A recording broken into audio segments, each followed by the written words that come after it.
Hey everybody, just to the screen. Hey, all right. So missed everybody last week. Was a complicated couple of weeks for me here. There's a lot of life stuff going on, but I'm back. So let's see, where did we leave things? We left things in that the 3.8.5 release is still blocked by Vulkan issues and a couple other things. The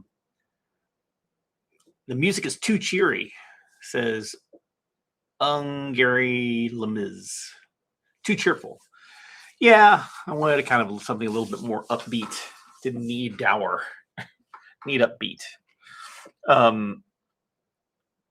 So yeah, I figure I need to be upbeat. So where do we leave things last time? So Vulkan work. That's where we were last time. That's what I want to jump back into. I did a little bit more research. I set up a test program to kind of figure out what was going on with the occlusion queries, as I just needed a place that I could actually see what it's doing.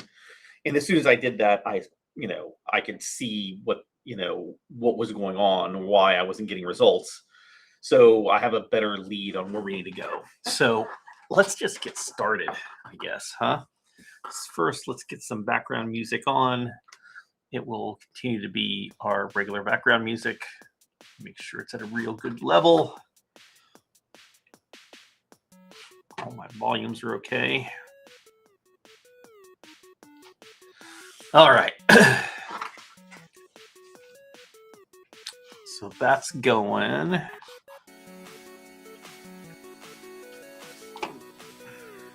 Let's switch over to our other scene and get this party started.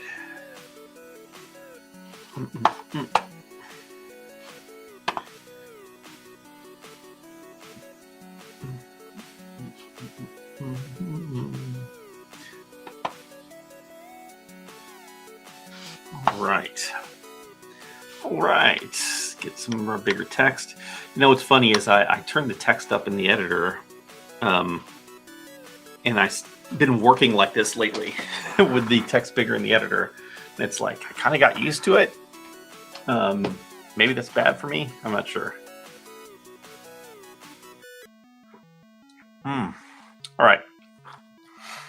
So what I did here was I just set up a dummy project really quickly that is just a regular C# project, so I could run it. And let me show you before I do this. It does some weird stuff at the moment. I'm not sure why, but we'll see. See, that's interesting. I hit build and it said build completed. It didn't, I don't think it actually built anything though. That's interesting, right? Like it doesn't see that thing changed.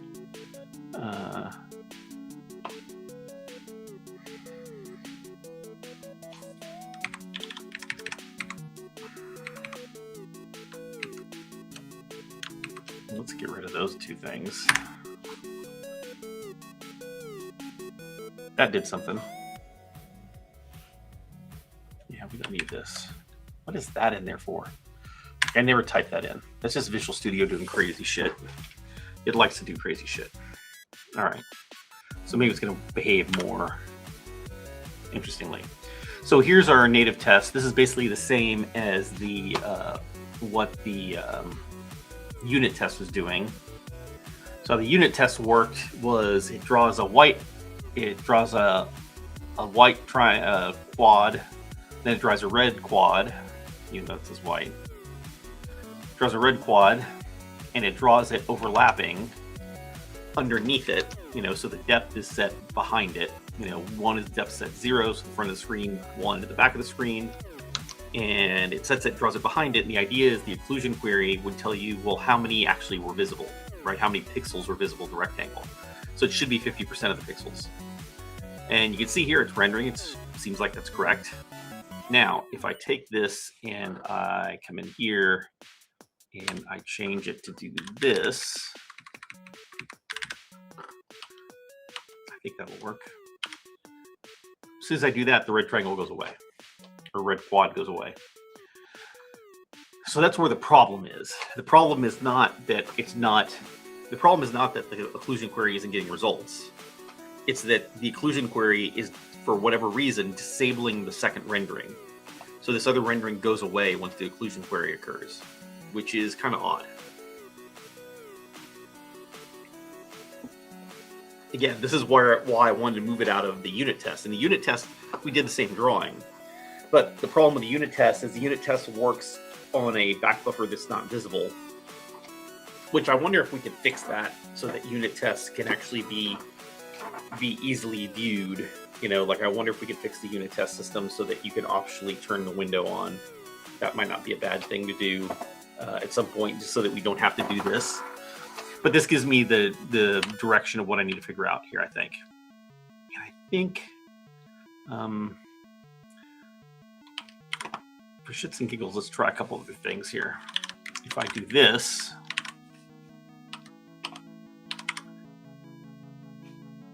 interesting. If I do that, it still renders the white one, but it is coming in here. The white one still renders. But if I go and do that, oh, it goes away. So it's something about the occlusion query that only makes things on the near the camera. Yeah. Something about the occlusion query that keeps it from rendering unless it's at 0. So I bet you if I render this at 0, which is going to render overlapping that, this is the second thing to render.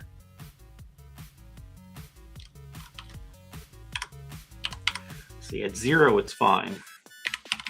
This is kind of the same thing that I was problem I was running into before. The second it's non-zero, it stops rendering. So what does that tell me? It's got to be something in the states.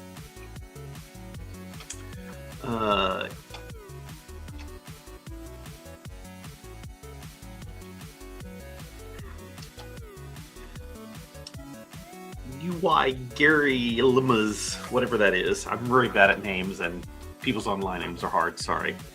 There's a library used for those unit tests. Where does that back buffer come from? I'm only asking because I'm a unit and never used unit test component.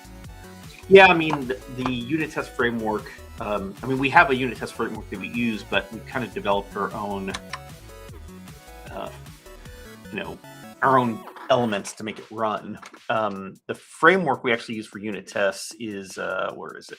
Is NUnit, is the actual unit test framework we use.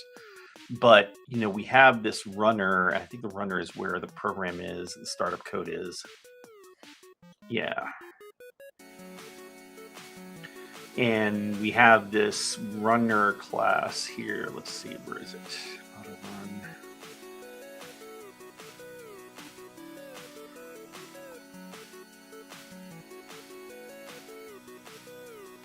Is that pretty NUnit? Okay, it's part of NUnit, the auto run system. Then it calls and runs each test, but if you look at the occlusion query tests, they all derive from this. You basically, there's base classes to it. So graphics X fixture is a base class. In that base class, it has setup code. So with these attributes, it tells it, hey, on startup, do this.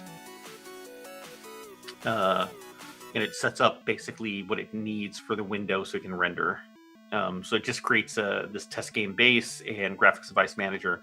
Test game base, I guess, is set up to not display a window.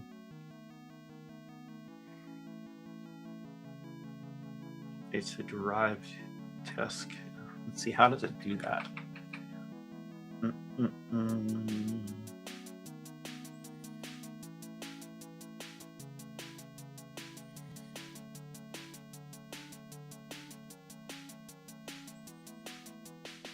This code is super ancient. I haven't touched it in a long time. In fact, I might not have ever touched this code. It's written a long, long time ago. But this is how it sets up a game without a window.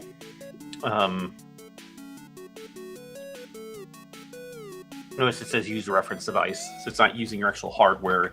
Well, it tells it to use a reference device. It doesn't necessarily do it. It depends on the platform. In fact, I think it's possible that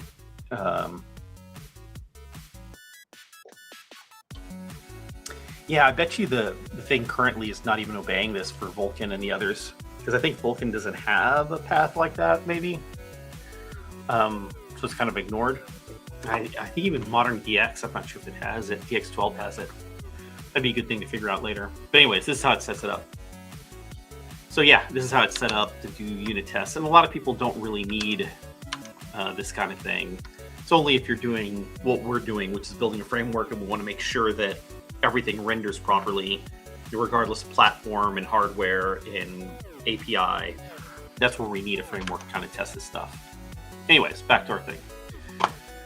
So it's when it renders at 0. Now the other thing I wanted to do is, now that I have this up, what is that? What is that tool? I forget what it is. Probably already have it installed. I'm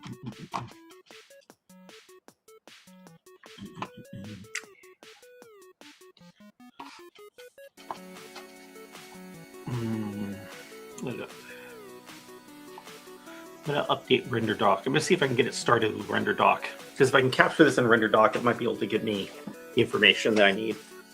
And I don't know if I've tested using RenderDoc with the Vulkan implementation, so this will be a good test.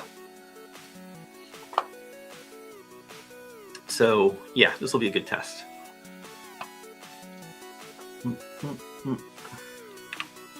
Going back to this.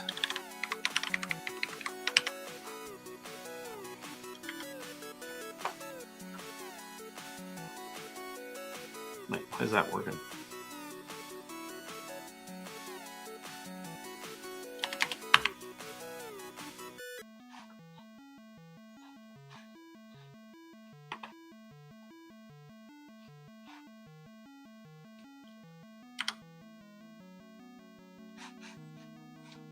That's interesting. See, that's the thing. It didn't freaking update it. I'm so annoyed by this. Why is it doing this?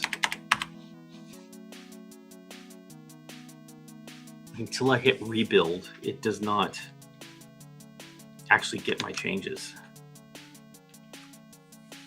Goddamn Visual Studio.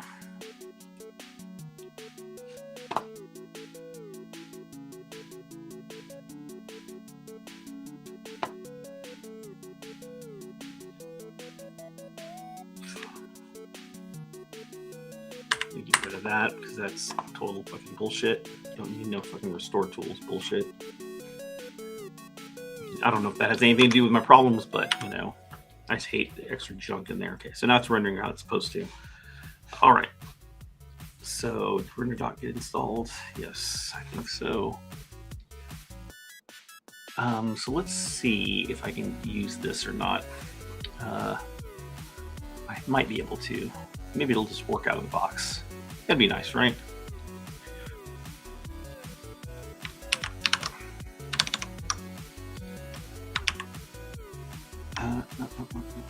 So I need the actual executable.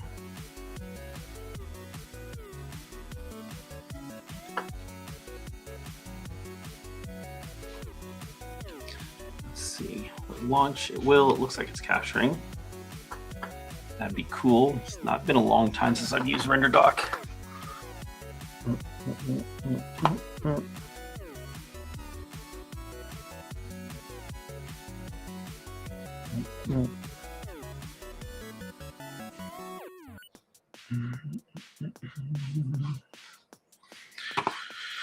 Oh, where the hell's the capture window? Or the capture button?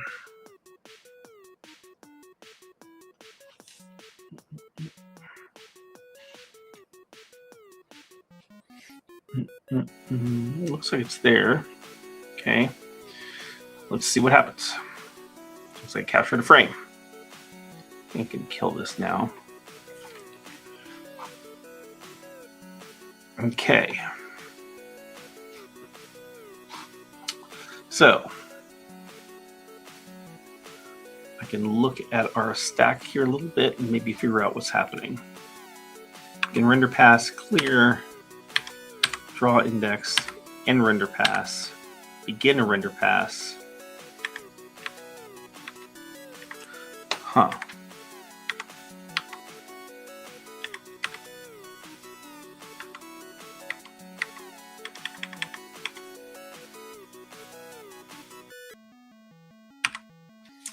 Oh, I wonder if that's the problem. Is that normal behavior?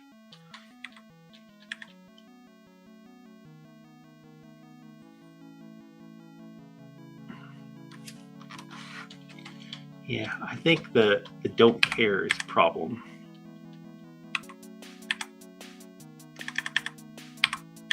Let's go look at that. Oh, people have shown up. Sorry. Kendall S24, what are you trying to build? I'm not trying to build anything. I'm unit testing. I'm fixing a unit test on Vulkan for occlusion queries. I understand what occlusion query does in theory, but what's the practical use case for it? Hey, Anders. So what's the practical use case? So occlusion queries have a long history. The whole idea of it was that if the GPU can tell you, and this is, and it's not the best way to do it, but it's part of a tool set of doing occlusion queries. The whole idea was if you can read back from the GPU whether something was visible or not efficiently, then you could say, well, if this isn't visible, you don't need to render anything else. So let's say a case of a door in a room. If you have a door in a room and there's stuff on the other side of it, and you render the room that you're in with the door, and the door happens to be closed, then you render like a lamp in the next room. And you can say like, well, is that lamp visible? How many pixels, when I rendered the lamp, how many pixels passed the test and are visible? And it says 0. Well, then you know that you really, at that point, you know you didn't have to render the lamp, even though you already did. Some engines use that information in order to improve their frame rate on future frames, saying like, well, the lamp wasn't visible last frame. If the player didn't move and the environment didn't change, well, it shouldn't be visible this frame either, so I can skip rendering it. Other engines do things like render proxy geometry. They'll render like a bounding box. It's not supposed to be visible, but they'll render it and just ask them like, hey, if you rendered this bounding box, would it be visible or not? So they're rendering cheap geometry to see if something's supposed to be visible or not. And if the scene hasn't changed, you can say, well, if I didn't have to render this box, if this box was invisible, then the object inside of it was invisible, so don't render it. And some other systems build like hierarchies where it's like, well, I have a bounding volume for everything in that room. And if that bounding volume is not visible, by the occlusion query, then I don't need to render anything in that room. So this is how these things work. But the biggest problem with them is that it's delayed information. Like you won't know until the result comes back, and the result doesn't come back immediately. Just like how when you render, you're rendering a frame, but when you say, hey, end, I'm done at rendering this frame, the GPU is actually then everything that you said to render was now being submitted. In the background, it's working, trying to generate, that scene, but you don't know the answer yet until it gets done rendering. So all the information from render queries are delayed. And you can wait till the result comes back, but if you do that, then you're gonna stop the pipeline. The GPU is like a bucket of it's like buckets of water. You got to put stuff into it and pour it out. But if you stop and wait until it finishes pouring out, then if you want to, you're basically emptying the entire bucket, and then it has to fill back up again. And that's the problem, is that if you can't just wait for it, because it's going to delay the whole thing, and it can't render fast enough that way. So some systems use render queries as part of the sample, as part of the way they do it. Square Bananas brought up a good point, like the lens flare sample. That's a case where if the information is a little delayed, it's not the end of the world. You can tell it's not the end of the world. It's also just for a visual effect. It's not as bad as, delayed information about whether something is visible on screen. If you use that information and if you don't render it, but it was supposed to be visible, and then you find out the next frame it was supposed to be visible, then you get pop-ins where things appear and disappear. So occlusion queries are an old concept. They added them, I think it was back in DirectX 6 or something like that, was when occlusion queries got added into the APIs and onto the hardware. You know, the hardware could already do this. It was just never exposed. So that system was added in, and people have used it to different levels of success, and they can be used successfully, but you have to use a very conservative system where you render almost all the cases, except for every once in a while you check your occlusion query, and if it wasn't visible for a while, you haven't moved around and the scene hasn't changed, then maybe it's okay to stop rendering that object. But then periodically you render it anyways in order to double check, you know, whether it still needs to not be visible or not. So it's a tricky system to kind of use for doing occlusion, occlusion is important because you have a very complicated scene. You don't want to render more than you have to, or you want to make sure that what you do render, you're taking advantage of. So whenever you render stuff that's hidden behind other stuff, it's a big waste. So yeah, that's basically what the problem, how occlusion queries are used. A lot of engines nowadays don't even use them. Like the new in vogue thing to do is not do software, not do GPU occlusion queries, but do a software test. People have written, I think the Doom engine uses this as well, if I remember correctly, but other engines have as well, where basically they just have a little software Z buffer. They have a depth buffer that's in software on the CPU, and they have a very simple rasterizer that all it's used for is to rasterize bounding volumes into this Z buffer. And you do it on the CPU in a separate thread, which means we don't have this latency. We can do it faster because it's happening on the CPU. We don't have to wait for the GPU to finish. It can do it locally and do a quick test, get the results, and get them within the same frame of whether things are visible or not. And that's kind of what people are doing. Low resolution Z buffer, basically. Low resolution because you want it to raster fast, and you really just need coarse information. Like if bounding volumes for things, especially things that are on the screen, are usually fairly big, and it's okay to be conservative. And if something, it was technically occluded, but we rendered it anyways, it's not the end of the world. It's when things are really occluded, like they're really not visible, like you have hundreds of trees in the background but the door is closed, and they're far into the distance, but you were able to tell that they were not visible in software very quickly. That's worth it. So a lot of them kind of move to a software render on the CPU instead of using occlusion queries because you get a better result. But yeah, that's basically what they're used for. But we still need to make them useful here and make the API work for anybody that wants to use it. So yeah, that's occlusion queries. So back to this. So what I was going to look at was how the passes begun and ended on this, because it looks like going back to here, don't care makes sense. It doesn't care what's in the depth because it's rendering new, right? But then begin render pass, don't care. That, I think that actually is a problem.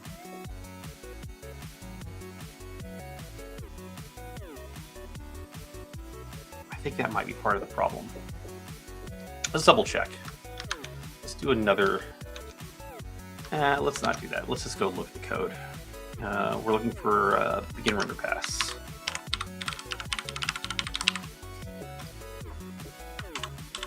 Okay, which is this one? Update render pass.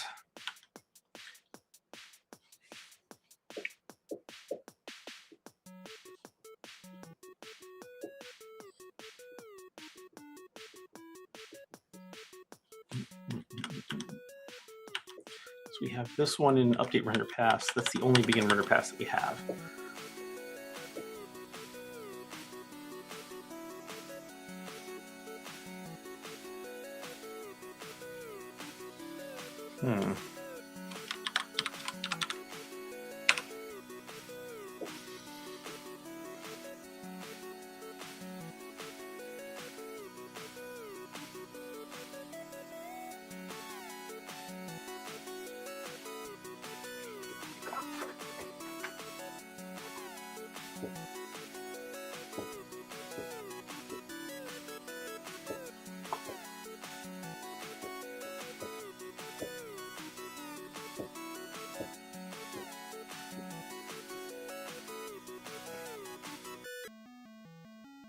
I don't know if that's the right thing there.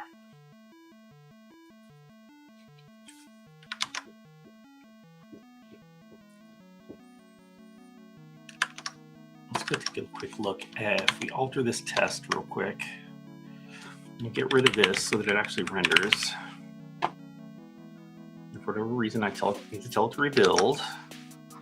And I'm going to run this again. So I want to see the difference between this capture and the other one. Let's save this capture.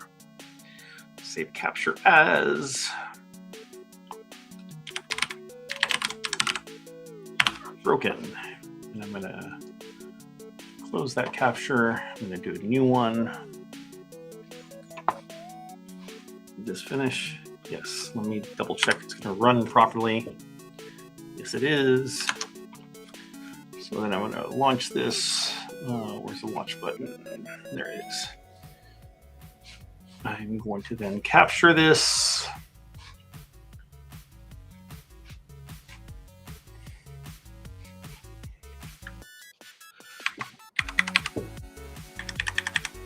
Okay, it's one pass at this point, which is why it doesn't do that.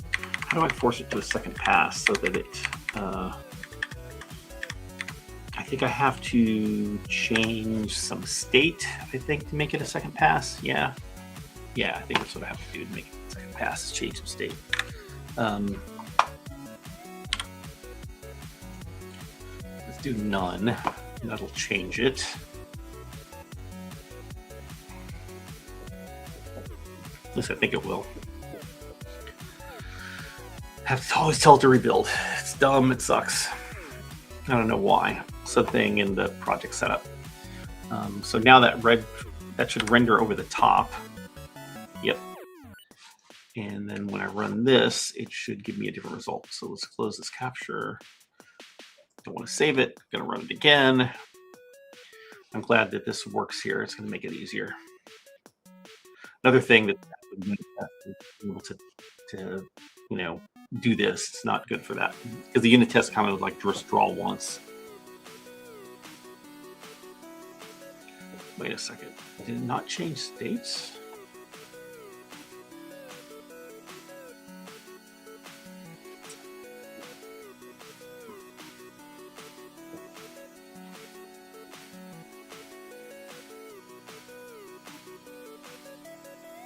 Oh, it's because the hat shows it.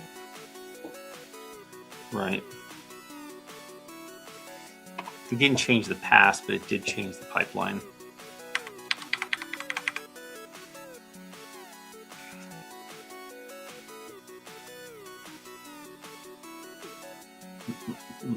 Change your descriptor set here.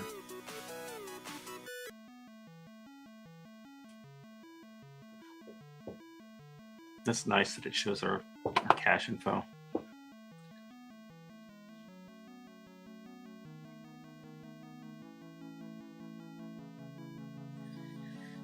You really need to make this better. Okay, so yeah, that didn't tell me much. It's because it's not going to do a second pass. The problem is that second pass is the issue.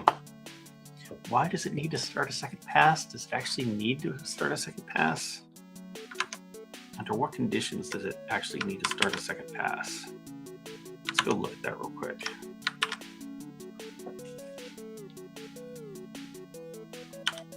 So that's called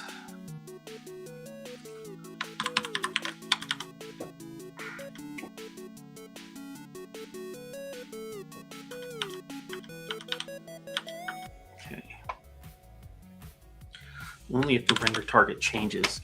The render target didn't change. You see, I guess this might be the failure here.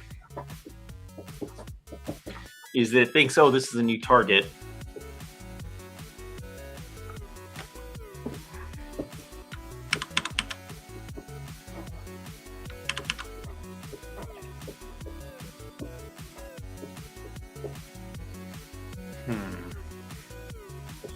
Okay, I'm gonna do this.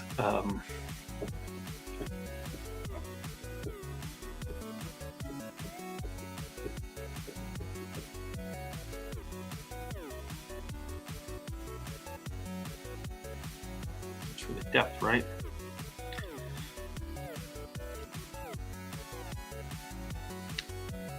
AdhesiveWombat C++C. Yeah, that's what we're looking at right here. It's a mixture. This is C++C. That's the native low-level code, and then there's C# at the high level. That's the, your gameplay code or your high-level engine code. The low-level engine code is all C++, which is the same as Unity and even on Unreal to a certain extent, right? Unreal Script or not Unreal Script, but the visual editor, forgot what it's called, Blueprints and Unreal versus the native code for the low level stuff. I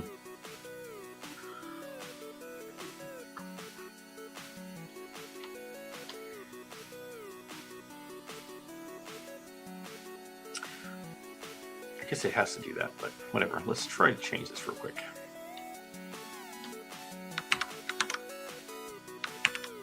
I'm just going to do that.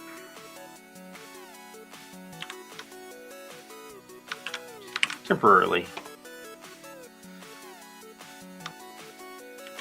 Interesting that it does this, then it.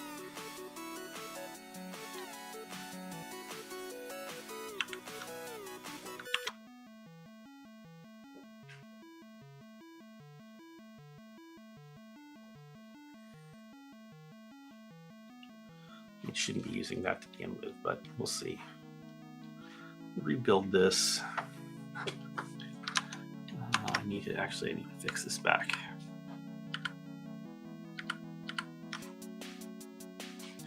Just rebuild this.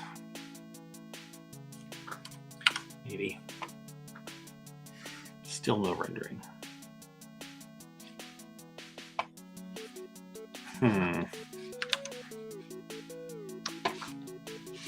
Let's see if there's anything. I mean, maybe I'm fixated on the wrong thing. Maybe the don't care thing is not important, but Silvidani, do you think C++ will ever die out? Sometime back C++ theme was dying, but lately I'm seeing more and more C++ developers requiring increasing. Don't know why. I mean, I don't think C++ is dying. It's going to be around. It's still a very useful language. Nothing is really taken over for it. Operating systems are still written in C and C++ in assembly to some extent. I know Microsoft at one point was trying to, was going to attempt to use a higher level language for rewriting an operating system, and they might be still working on that project. I forget. And there's good reasons to think about that kind of stuff. But whenever you write at a higher level language, sometimes you lose performance, and you don't want to lose those efficiencies if you can. But sometimes they do. Assembly programmers would tell you that you lost all kinds of efficiencies by going to C++ or C. I get it, but yeah, I don't see it dying out. Almost everything on your Windows box, at the low level, is written in C and C++. Everything on your Linux box, is written in C and C++. As far as the OS is concerned, I just don't think it's going to go away anytime soon. And nothing is, you'll know it's going away when there's clearly a language that is, has all the performance characteristics of C and C++. It's, easy to use, is compatible with other stuff. I mean, the reason C++ did well is because C code runs in C++. That compatibility helped it, exist. Was, that you could take existing C code and move it across, and it works. It helped with their adoption. And yeah, the C++ standards are always being updated and coming out with improvements. Not that I think those improvements are great. I think a lot of times they make, a lot of improvements I don't think we need just for the sake of improvements. But yeah, it's going to be around for a while. I don't see it going away.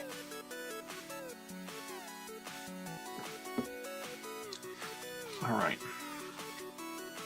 I was going to go back and look at my other. Don't care about that capture. So come back and look at this capture again.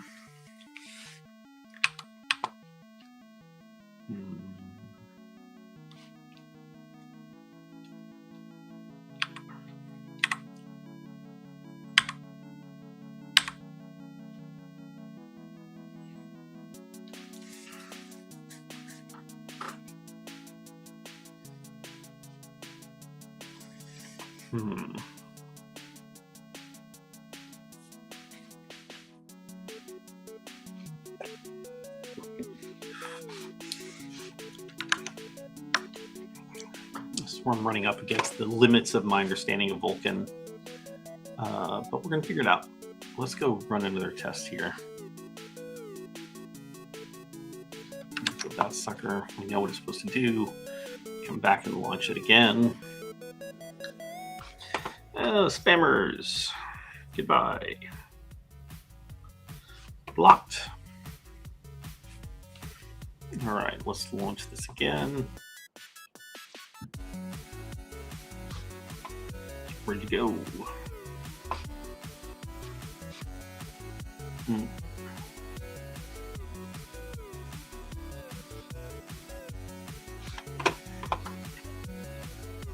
This is my window.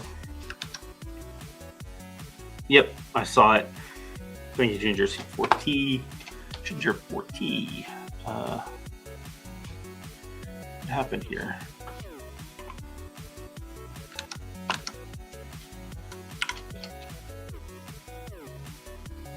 That runs.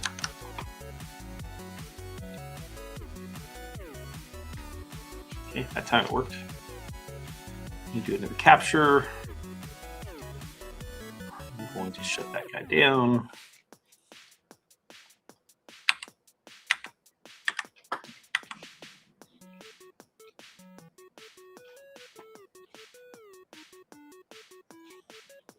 Let's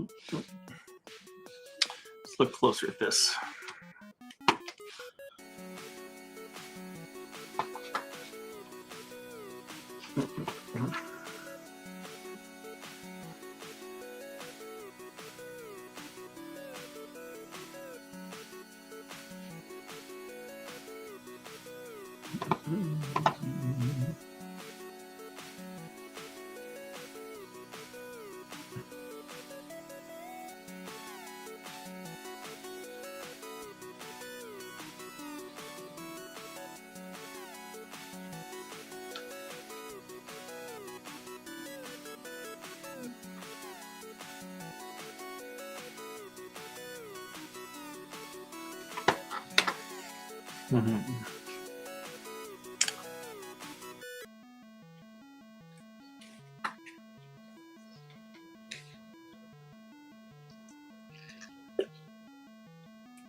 Yeah, I'm missing something here.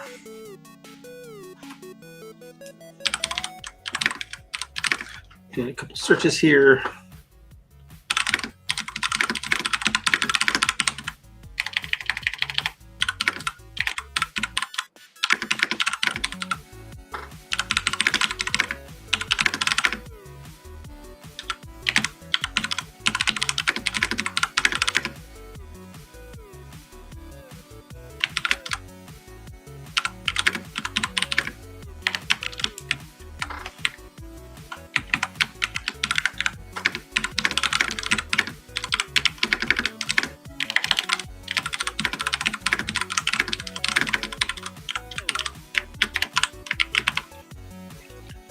Let's see what my search comes up with.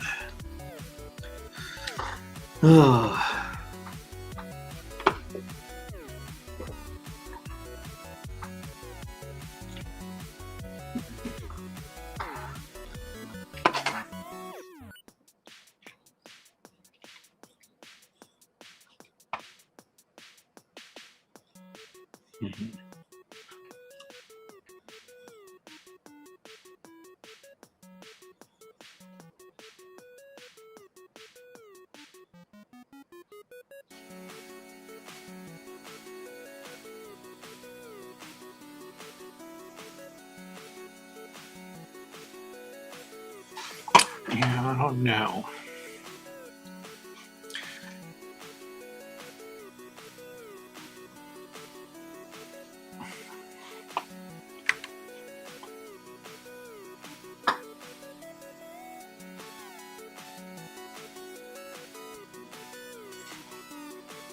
Why would this be undefined image if it's load? Is it because of how the render passes, how it's set up, maybe?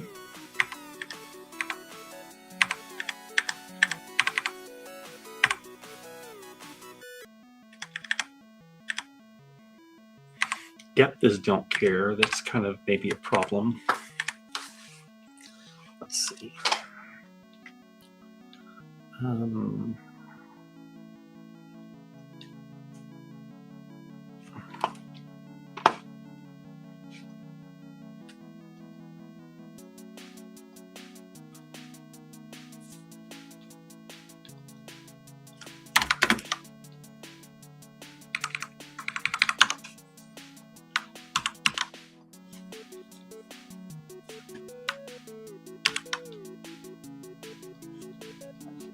I don't care about the MSA case at the moment.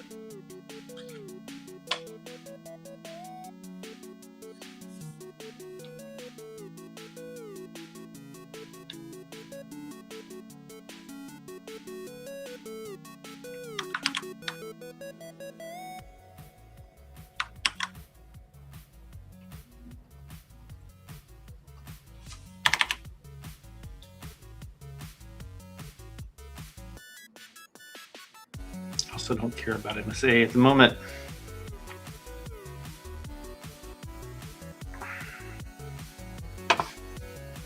Okay, that might be better.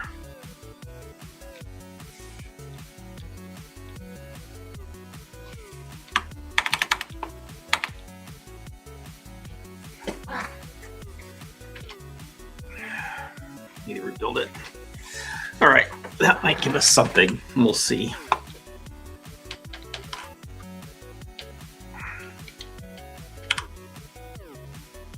Okay, look at that. They both render now. That might have been it. I don't trust it yet.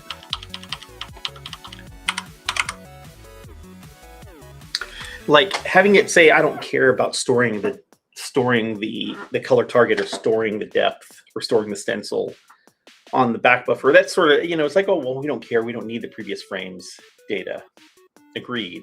But in the case where you, and I've seen games do this, where you render to the back buffer, then you render to another render target, then you come back and you render to the back buffer some more, you know, that does matter because you're expecting when you switch back to the render target that you might have important data there that you need to continue to render to.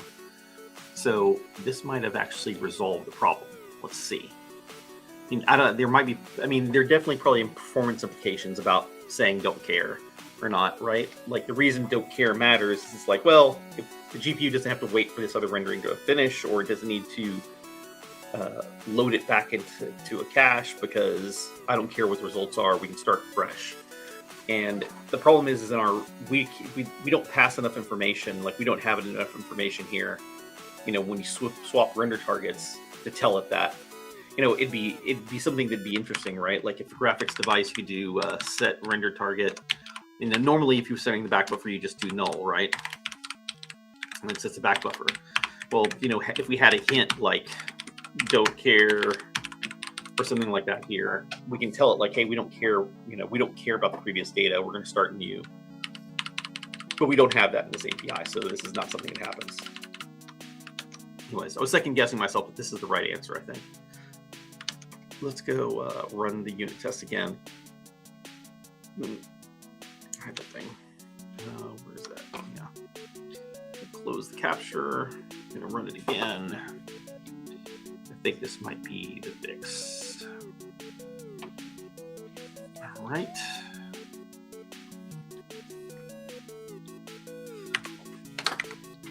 Cross that. Wait, why does it look like that now?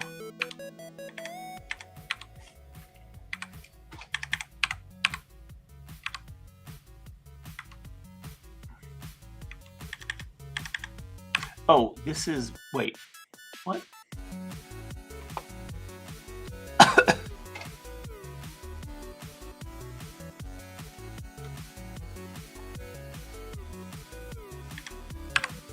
Why does it do that? It's kind of weird.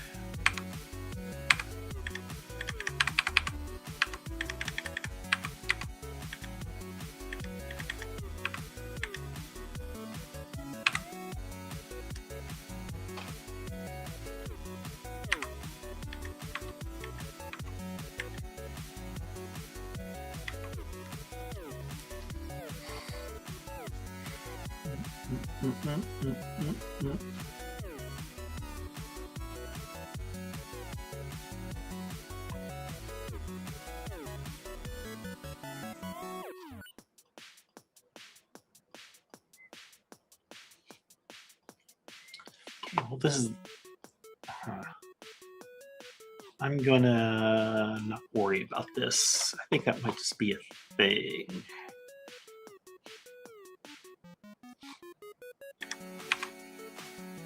What state is that?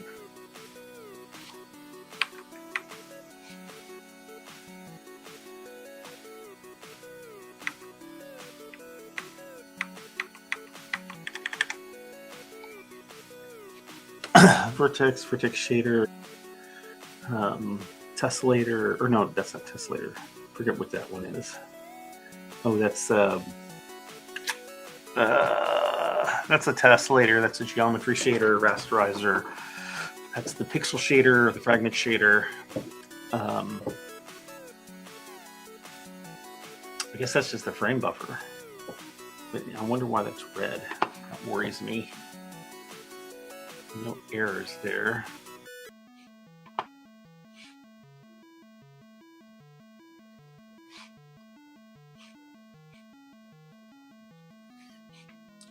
Let's look at our resources.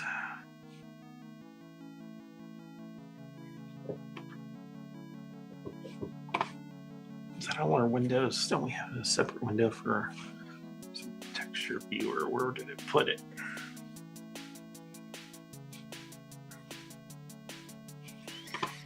Look at all my textures. Well, I don't want the texture viewer. I want the. Guess we want a resource viewer, resource inspector. Really don't like that.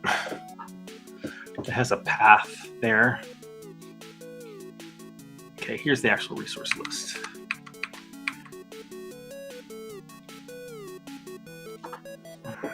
I guess it does this because, like, well, what code allocated it? But you know, that's kind of useless information for this, at least for our purposes. There's the swap chain.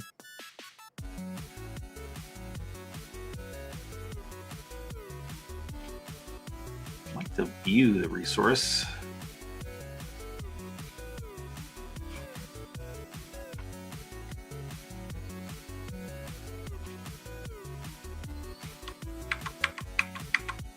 It's been a while since I've used this thing, but it looks like it's doing the right thing. So let's go. Let's not worry about this right now. Let's go back to our unit tests, actually. Actually, the unit tests, which are over here.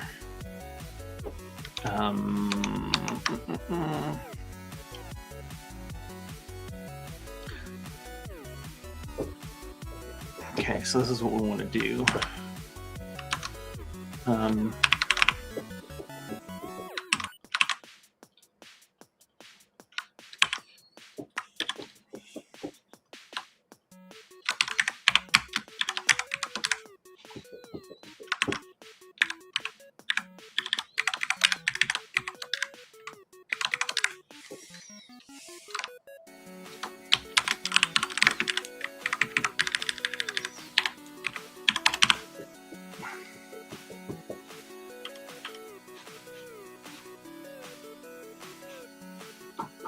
It should spam the number of pixels every time it gets a completed query.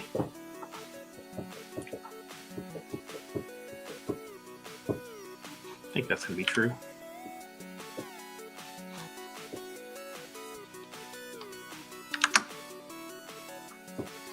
If it's doing what I expect it to do, Well, I mean, it is getting a result, but the result looks correct. Just console right line doesn't work because of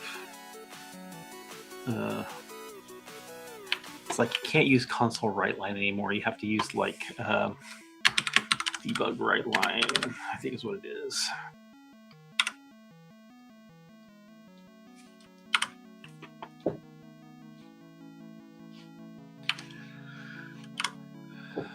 Yep, it's doing that again. It's like how Microsoft got figured out a way to make this broken. That you change your code, you hit F5, and it's not running your code. It's like, goddamn. They always find a way to fuck things up, huh? Okay, so it should be spilling out what it's doing there. If I do a little bit more of a trick here, let's do something tricky here.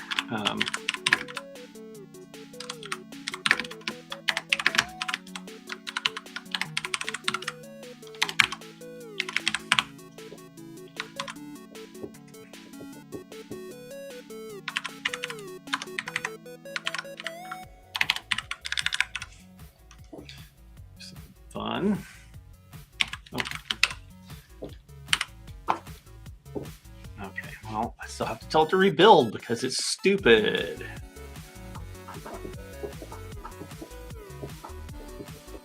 If I wanted to take the time to hook up a font or change my content pipeline, I would render to the screen, but I don't have time for that. So it's rendering all the pixels, and then as I go to the corner here, you can see how it's reducing how much is rendered. If I go right underneath it, it's 0. So yeah, our queries are working now. Look at that. Very simple thing.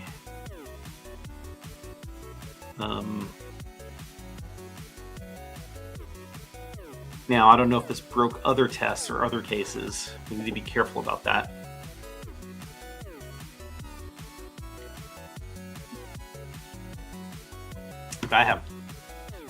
It looks like it's working. So let's go back to the other here. Let's restore this unit test because I did some changes.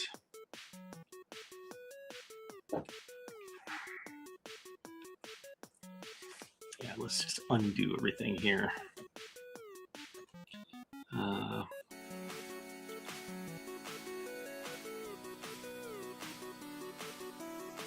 I think that's enough. Come to our test explorer. I need to hit rebuild on this because if not, it's not going to do what I expect it to. I'll have to see what other unit tests got broken in this process, but I think this one is fixed. At least from that perspective. You know, the MSA still is broken, but MSA has been broken. At least this might be fixed, which is a victory. I'm going to run that unit test. Should succeed this time. It failed, no! Occlusion query did not complete.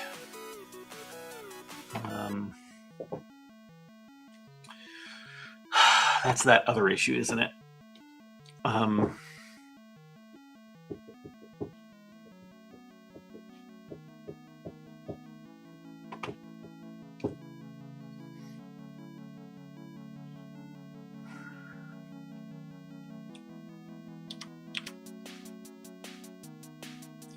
Let's give it more frames.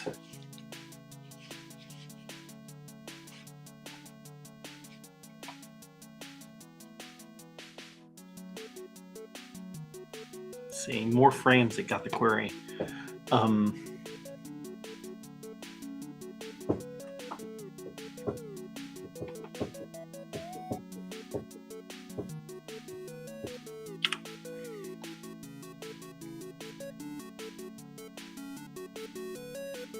It's kind of tricky that we're just waiting a certain fixed number of frames. Say, okay, well, it should be done in this amount of frames.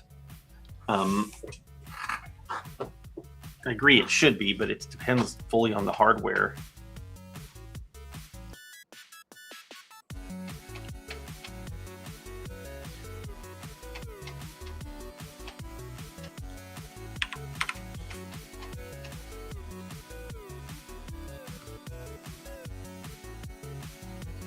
When does it actually complete? I had it at 20 and it completed then.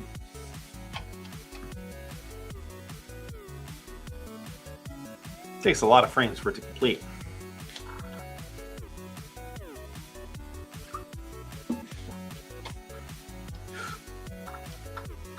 It tells me how many frames.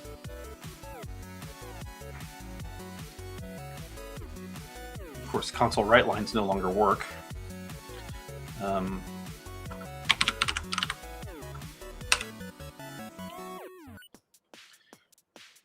want to undo that later, but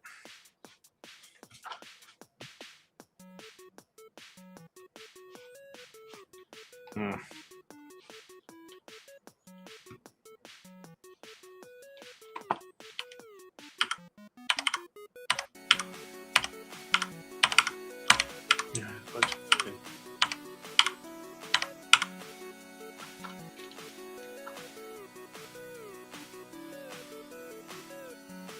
I don't care about the leaks. At least not at the moment.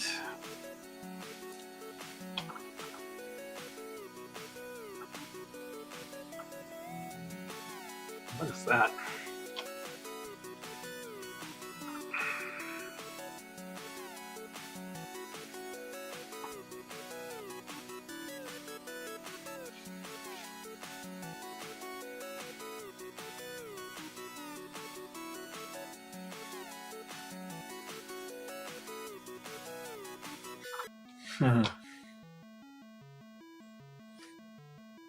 Interesting. I wonder what this is about.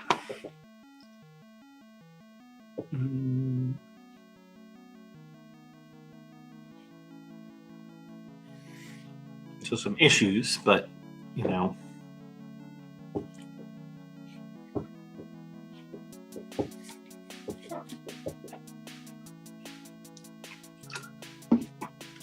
Wish I could make this text bigger.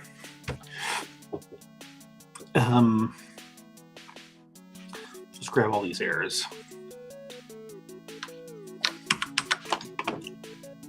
Throw them in a notepad. Might seem a little better. Hang on a second.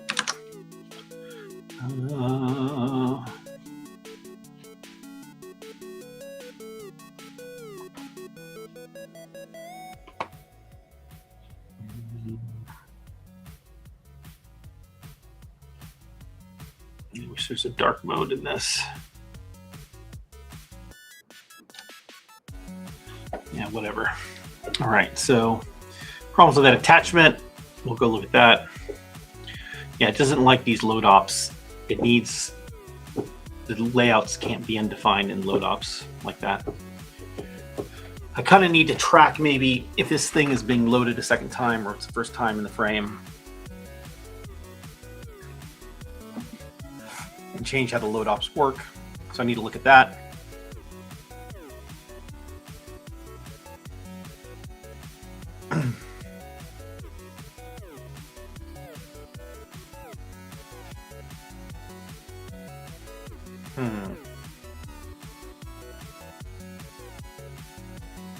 Query was started outside a render pass.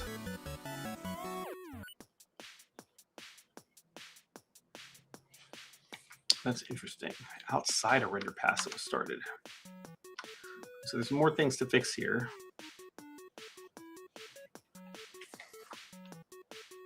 So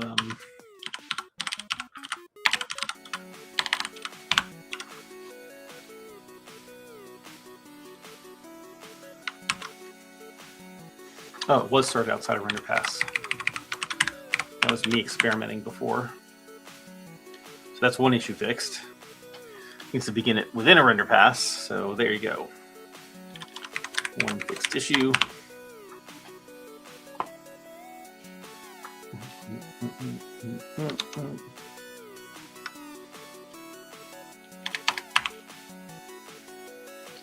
Leave that. Well, let's leave it at 20 until we get other things fixed. I mean, that starting outside of render pass could be causing it to fail there. Let's find out.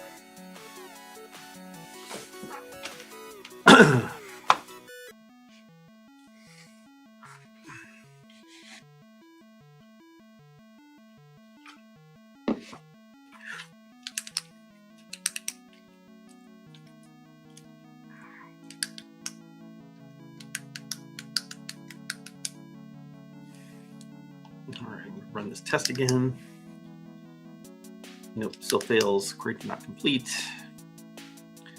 because didn't need enough time for whatever reason. Guess we'll figure out what that's about soon. It's going to succeed this time, so we had enough time. Duration was 957 milliseconds versus, I think, 15 it ran, right? 900 milliseconds. It's going to hone in on like where it actually starts to fail.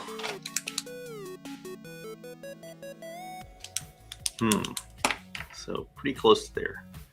I don't know why, what the magic of that is, other than just time. But some of the other, I mean, the fact that it's running with validation and stuff means it's running slower potentially. So yeah, it looks like around 12 frames, maybe 11 frames is where it fails.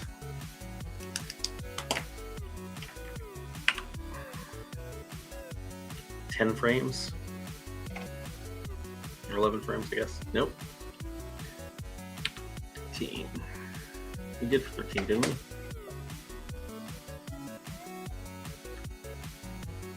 Yeah, it's literally right there. Yep, it has to be a full 15 frames and then it will succeed.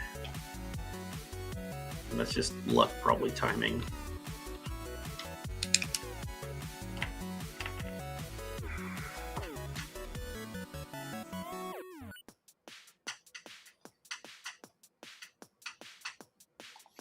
And let's run this in debug once.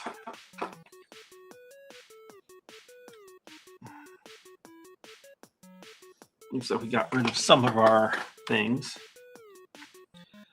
Still, it's giving the query must be restarted before it begins.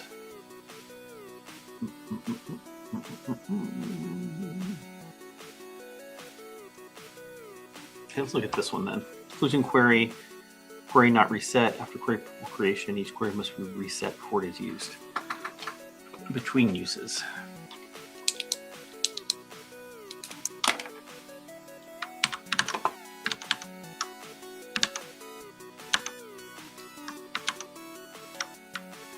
Go to that line.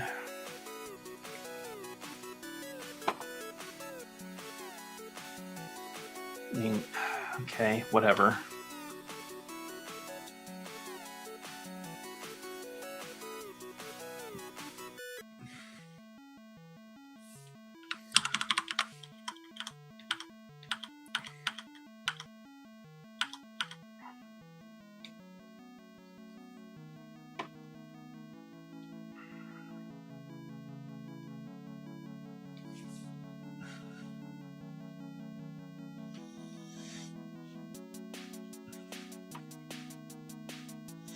And possibly put this back. This is the code that was in there before.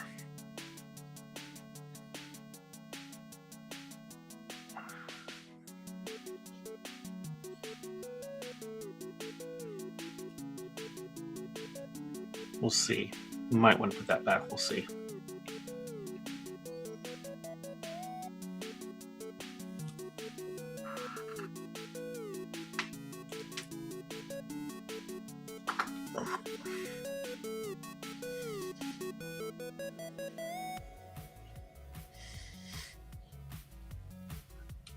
Just creates.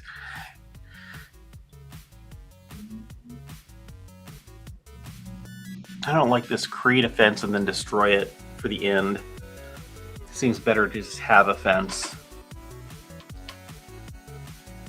and reuse that fence every time if we're going to do this.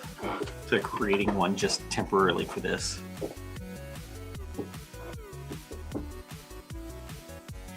I'm not sure about this. Yeah, let's force a submission. I guess that forces it to get a result quicker. Maybe. I don't know. We'll see about that later. Results, we don't care about that either. What we need to look at then is, where is it? Where deferred occlusion queries is used.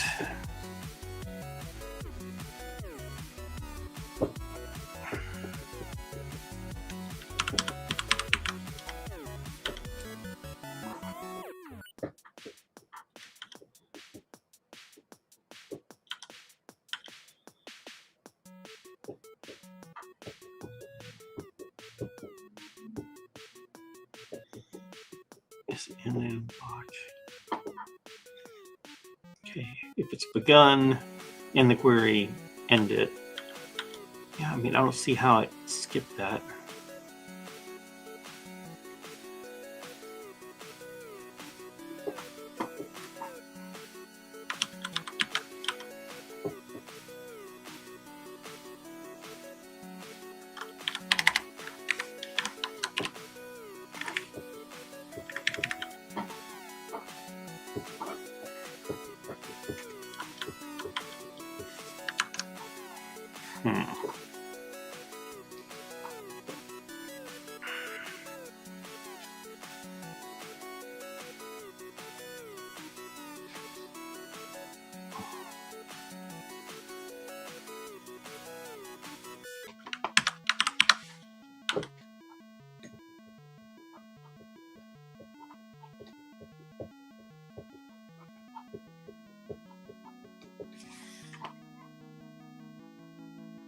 Between uses.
Debug this and see if I can spot what's going wrong here.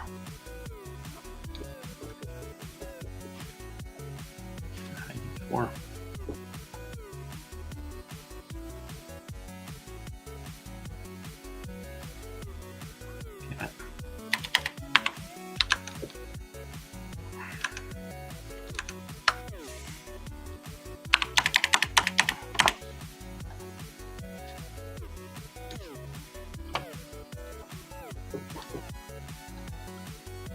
All right, one more time. Those are the attachment ones. We've seen those. There are no queries. There is a query. It has begun false. It resets the query pool. It has begun true. Okay. It only goes through here once.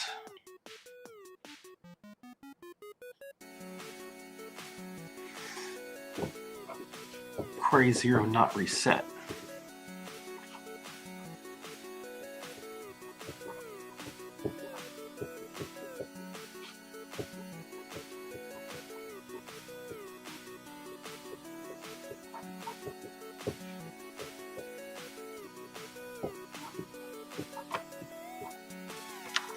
It has to be reset the first time.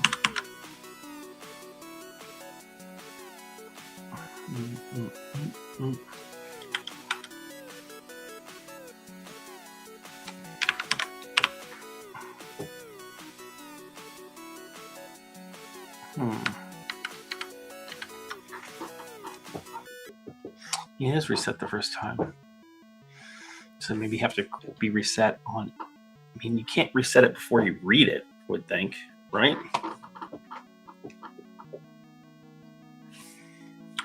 Let's go back and look at the read.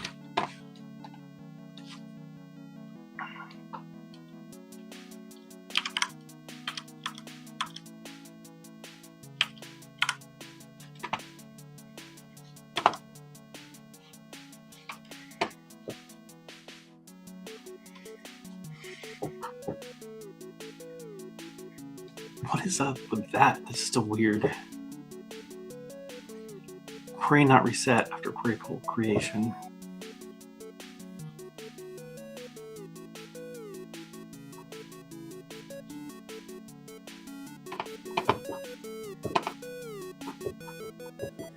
So this is what's spamming it.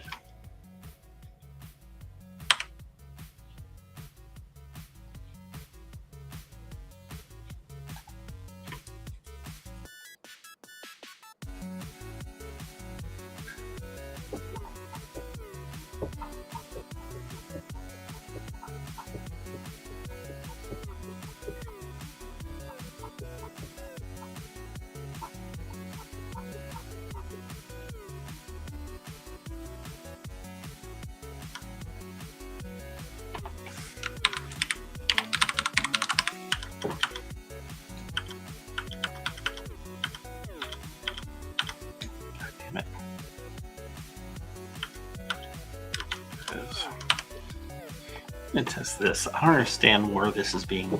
I assume this is being called. Okay, why is it at?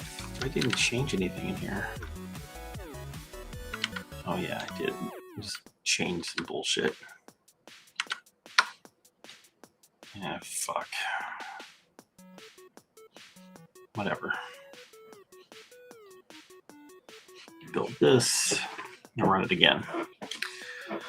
Oh.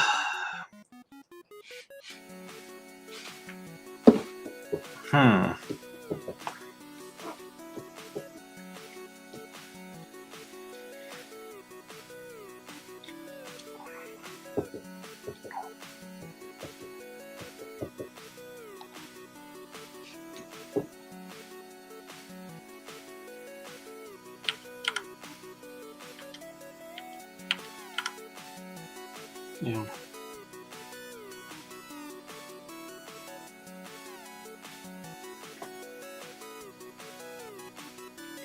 Wait, what? It's not running the test I wanted to. I think I just hit a 5, didn't I? I did. Debug.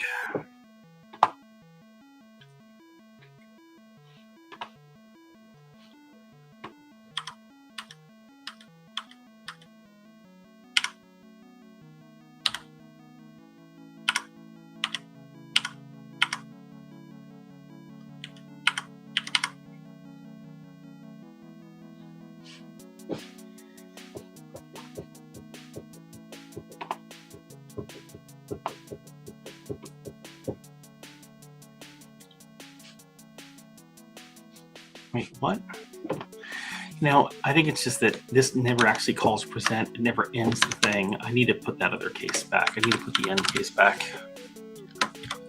I need to put this back, as dumb as it is.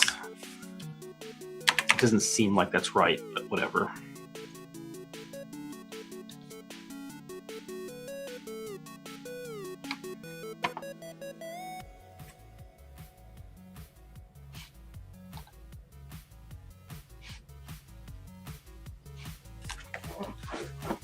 Ugh.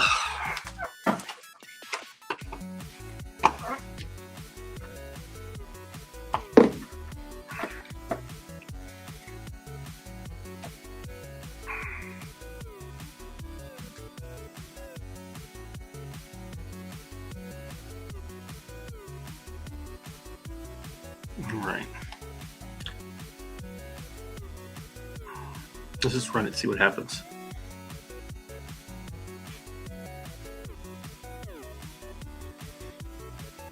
Okay. Now it's recurring in one frame, so it looks like this is what was necessary to put it back. It sort of makes sense, but I don't know if I like that. I'm concerned that this is doing something bad, but we'll see. Change this back to this.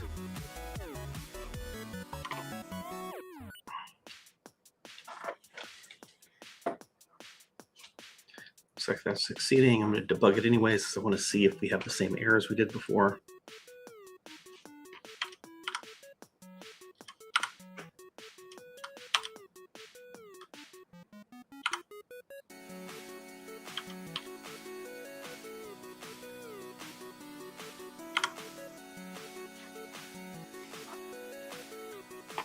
Okay, just the attachment issues.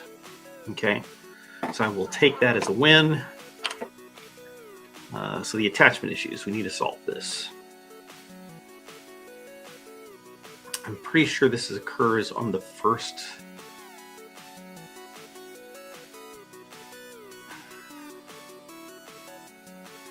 Yeah, I'm pretty sure this occurs only on the first case. Oh, I don't know. Let's see. Let's see when this occurs.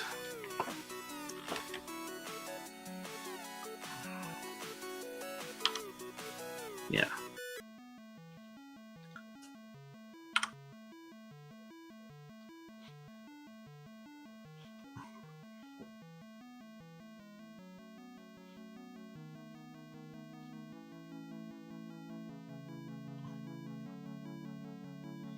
It only does that one time.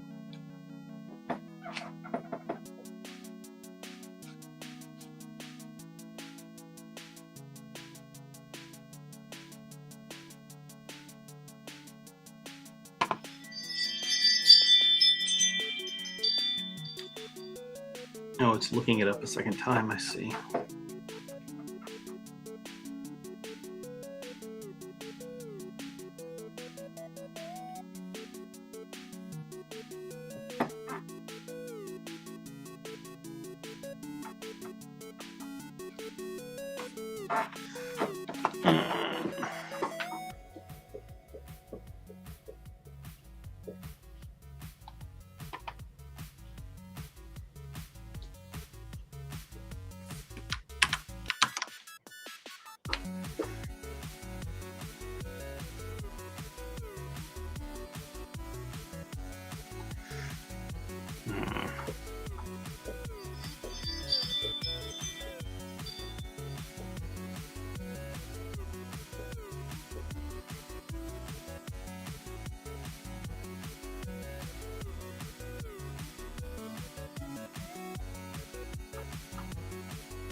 I think there's supposed to be a KHR version of color, but I don't know if that's true or not.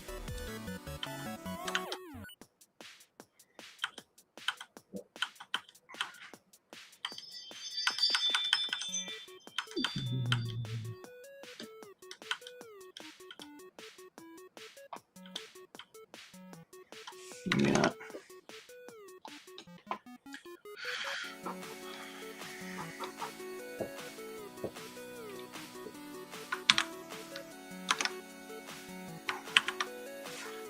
Let's just try it. Goddamn.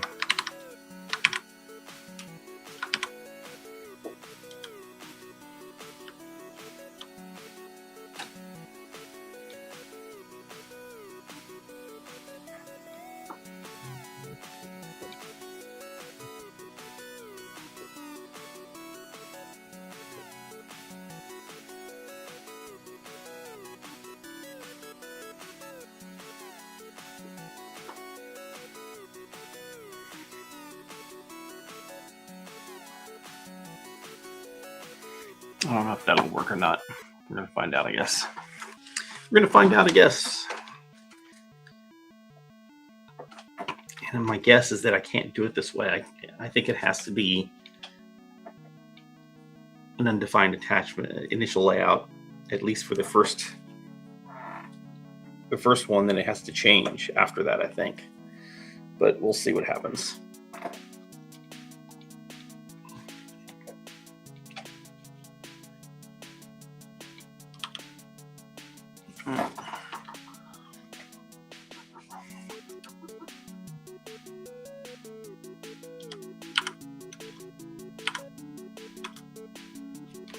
Yeah, that's what I thought.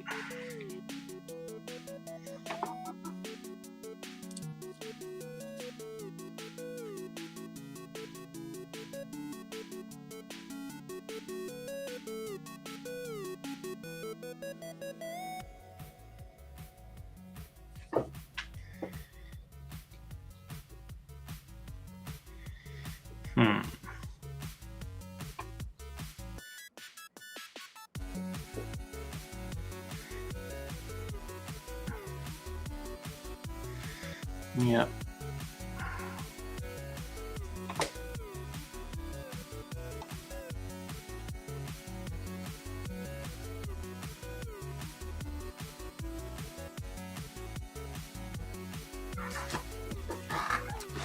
might need to store whether this is the initial target set or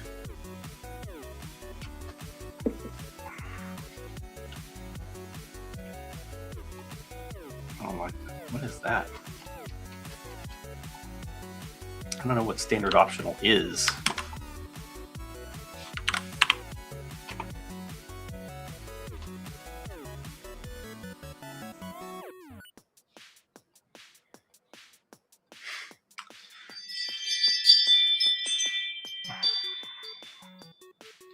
And I guess it's like it's sort of kind of like the C#,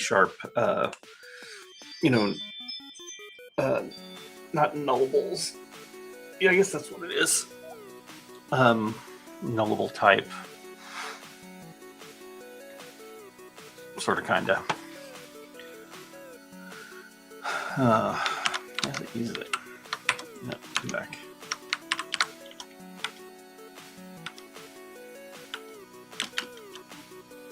Yeah.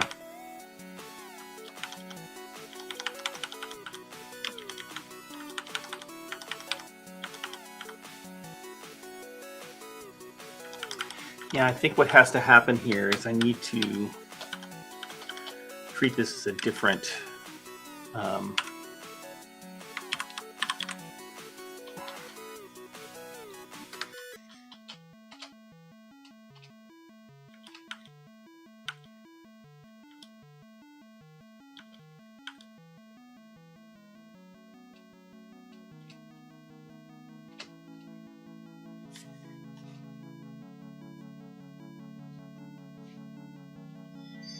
so it hashes this target set to look it up in the cache. And I think what I have to do is I have to change it so the target set might have, is this the first time it's being accessed or multiple times it's being accessed?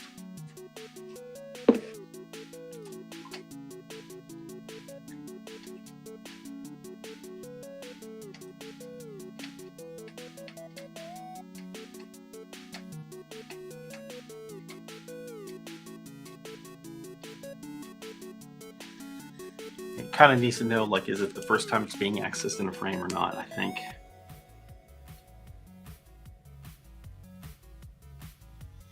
Hang on, I'm getting a message. Handle this.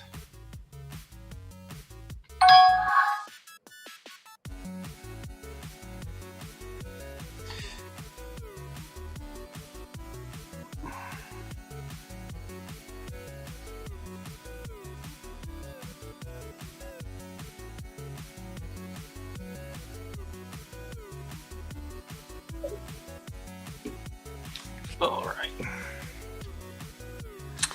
So yeah, I think I have to have a different target set for the case where you're first attaching this in a frame versus you're attaching it a second time in the frame. Because the first time you want to have it with initial layout and all that stuff, or with a, you know, but the second time you attach it, it needs to be a different set because you need to say, no, I care about the previous state.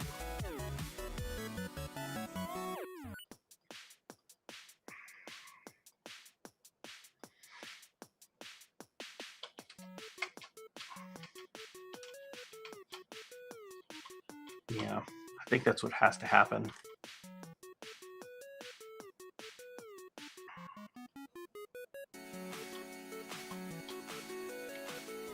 Do we store what frame it's attached in?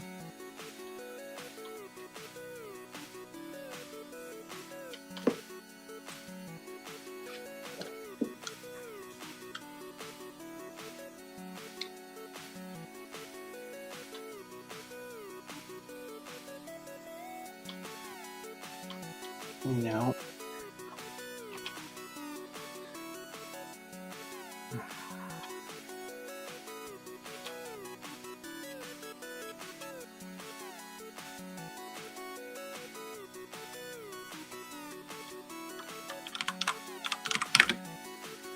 At the cons, so it's clear that that shouldn't change. Stop this real quick. I'm just going to go for it instead of thinking about it. I'm just going to go for it. So it caches this thing, So in here, I can potentially see, you know, is this the first time it's being used in the frame or not? That doesn't work with my cache.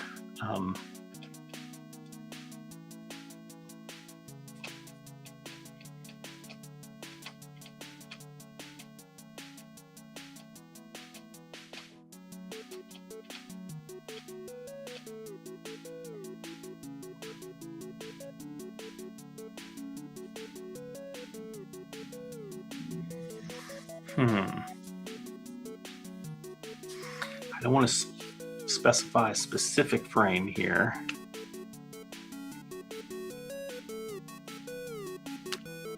How do I do this? I think what I want to do is I need to know whether this is the first time this target is being used in, or this set is being used in the frame, or is it a particular target? I guess it's a particular target, right? Because this could have multiple targets. I don't know if the don't care thing is the don't care thing the actual problem here. I guess it was, right? If I switch this back to, oh, don't load it, it's going to fail.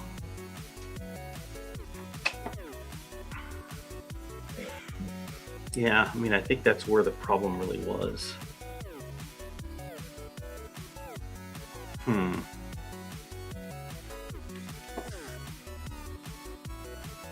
Let me run one of the other unit tests real quick. I'm going to test a couple of the unit tests just to verify that even though I have some validation errors, that I didn't just break all the other rendering.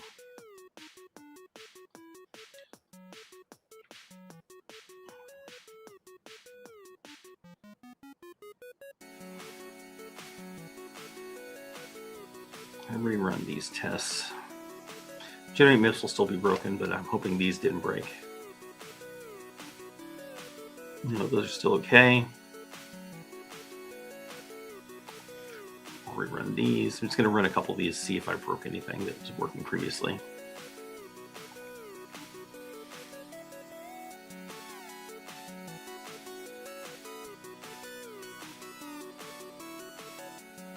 Sure. So a little validation, nothing is super broken. This is the nice thing about unit tests, is that, you know, I can just run this and it'll give me some peace of mind, that things are working properly. That one for detection. That one was broken, but everything else should work.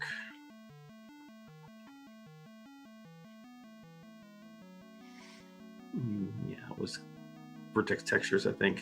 Visual test, that was broken. Sure, I'll run that too.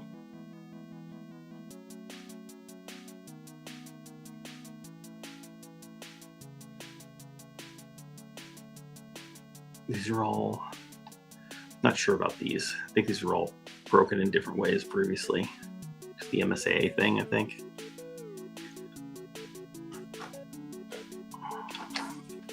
I think those are at, I'll test them, the depth sensitive states. Just being thorough here, making sure that I didn't break things before I start changing things and maybe break something.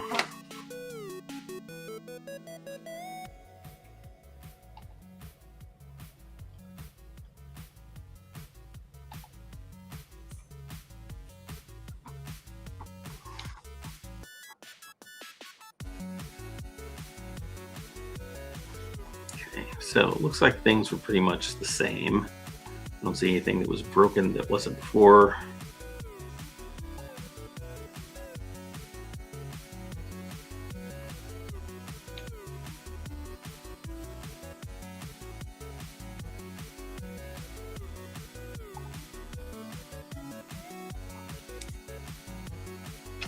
Okay, no massive changes that are broken. So what I need to know here is if this is the first time the target is being used in this frame, and it's really any of the targets in this attachment. If it's the back buffer, I mean, we always want to keep the previous state unless it's the first time is being used, then it's like the previous state doesn't matter. That's not true, though. I mean, it does matter in the case of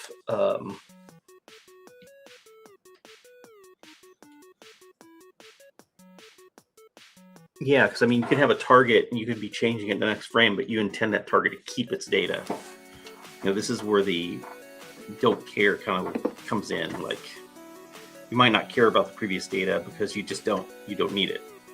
You kind of want that to work. So we might always want it to store, because we don't know if you're going to reuse it later. But as far as the loading, we need to know whether we care about the attachment or not.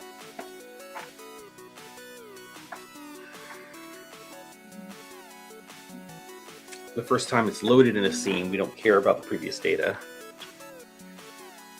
The second time it's used in the scene, we do.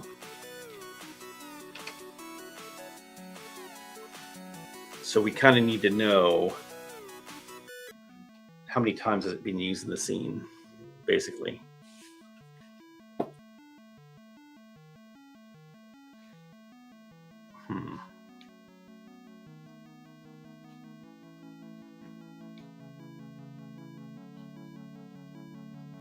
So we need to look at this. This is the cache itself. I can store other stuff here. It's based on the hash, but I can store other stuff here. I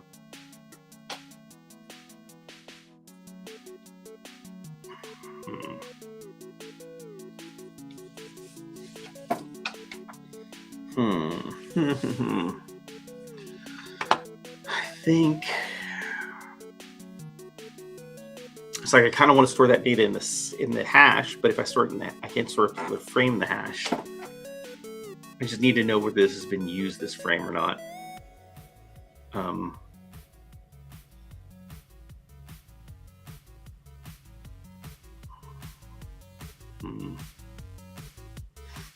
I mean, I guess the target itself can know, right? Because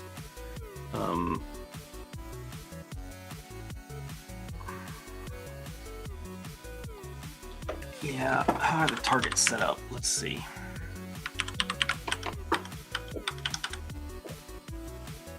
Set render target, gets the current frame. This is where it updates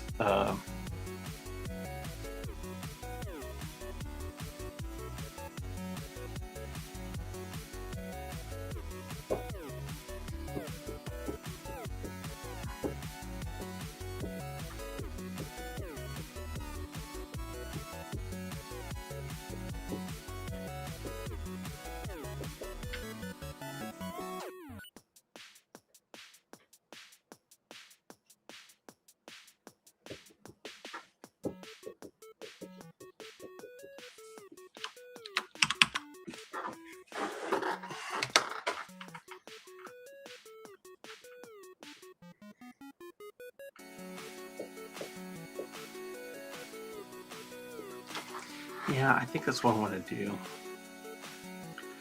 I need to store in here.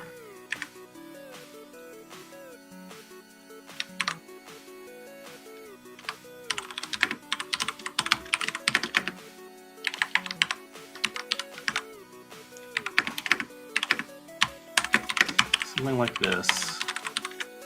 I don't know if that actually works or not. Doesn't really matter. Unless for something like that. Then here I need to do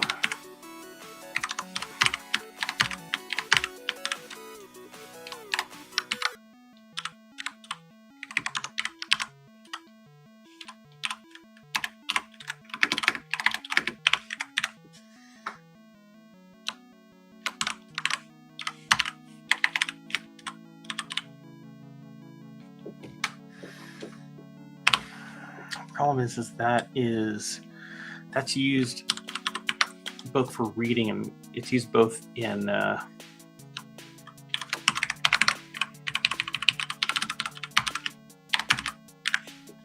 need to do that. surprised that these are not set to something.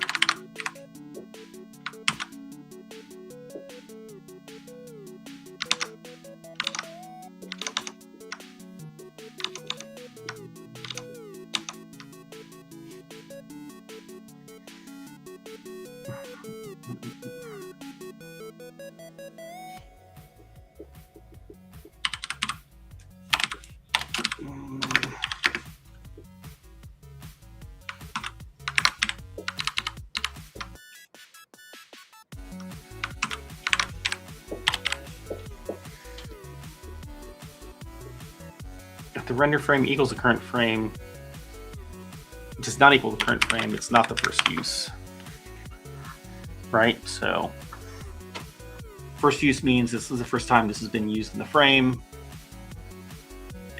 If the last render frame, I'm going to update this. I mean, it probably should update that after it actually begins, because it might not actually do anything. I might set this and then change it immediately. So first use is render frame does not equal current frame. If it is the equal same frame, then first use is, if it's not equal, then it's, yeah, that makes sense. I want to do the same thing here with this.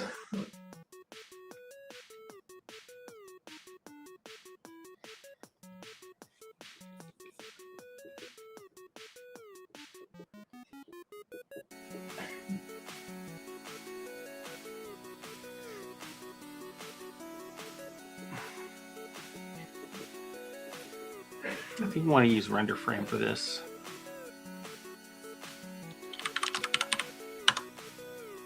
And frame for reading, this for writing. I mean, it'd probably be better to call it write frame, read frame, right?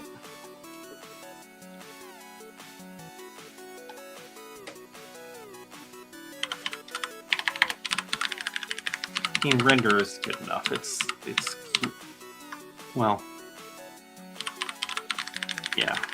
I'm getting indecisive. I need to stop doing that.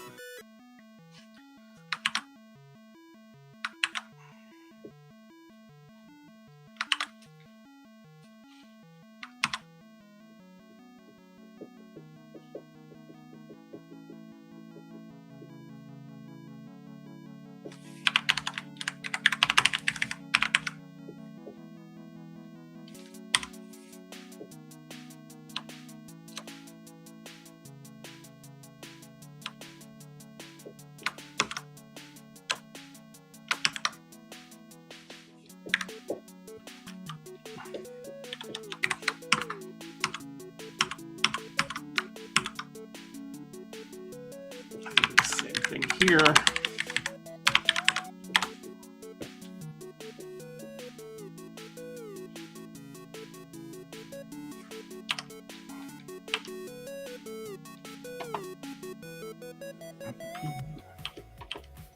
Probably should test this in the other thing, but yeah, let's test it in here.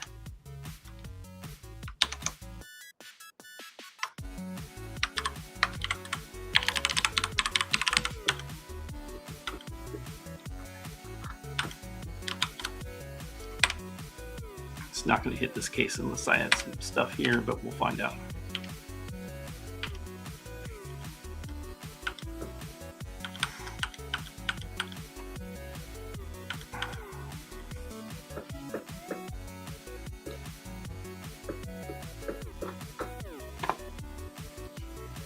First use is the important thing. It's just going to resolve to two different states for this. So whenever it looks up the target set cache, like it does down here, it's going to come up with a different case for first use or not.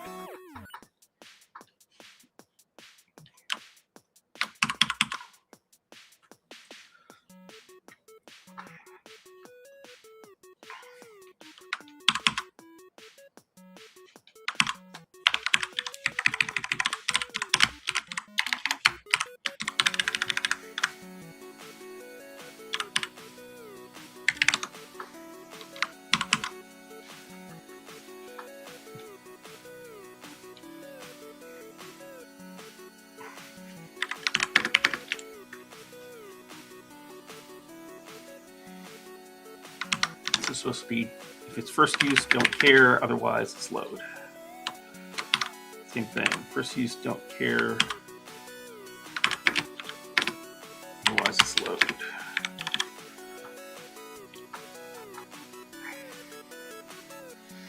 There's another case here, which is if it's persistent across, but we'll deal with that later.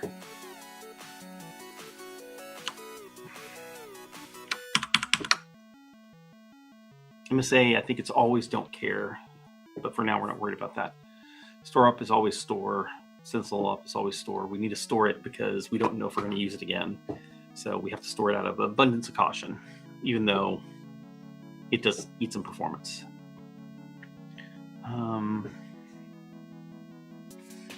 Same thing.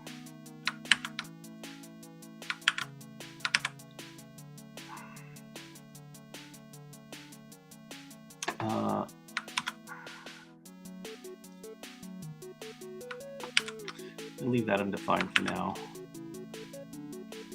Not worry about that.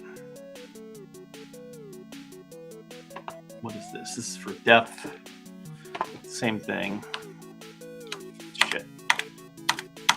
Hate it when that happens.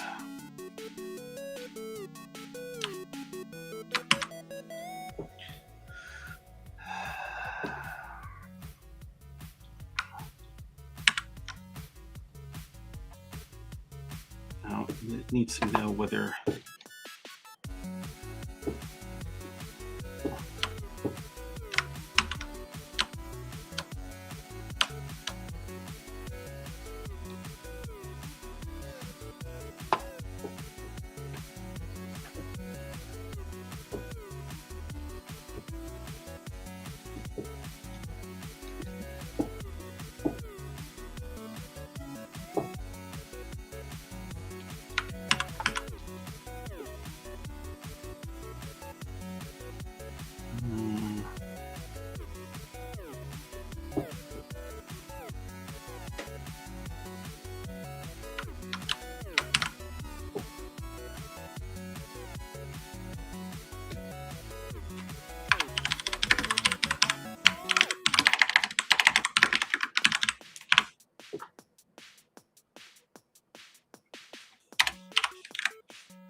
I don't know if it'll like that or not. I think it'll allow that.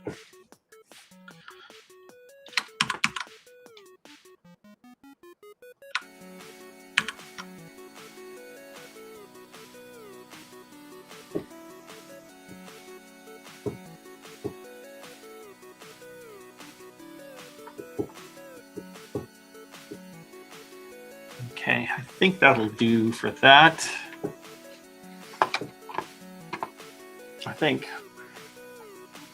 Because we'll find out.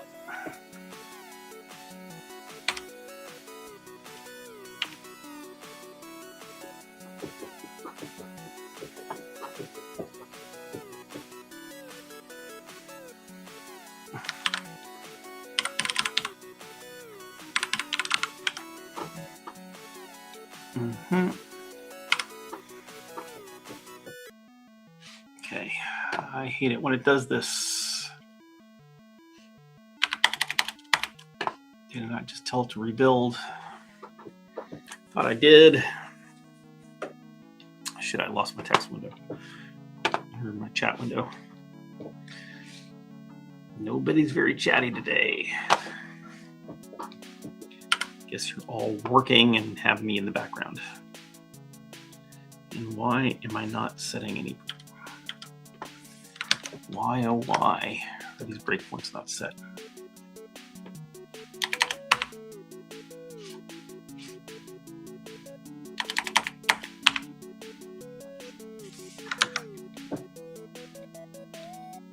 Failed to build somehow? Ah, why, oh why?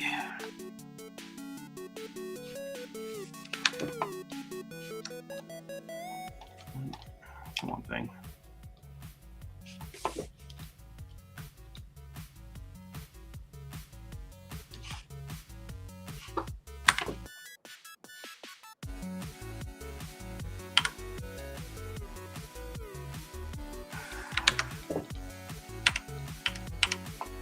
mean, come on.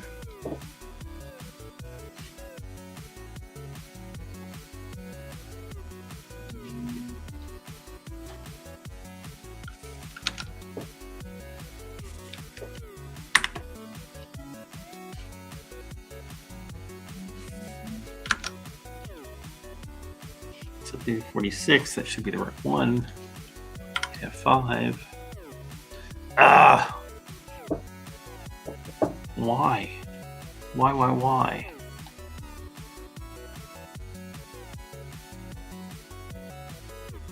Oh, I know why. Duh. I know why. It's because of this thing. It's because this. I have to come in here and I have to go to debug and I have to go. Wait, is it in here? Maybe it's in here. Yeah. Enable code debugging. If you don't do that, it don't work.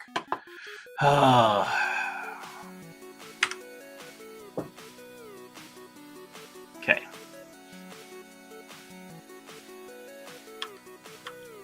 Current frame is 0. Oh, that's a problem.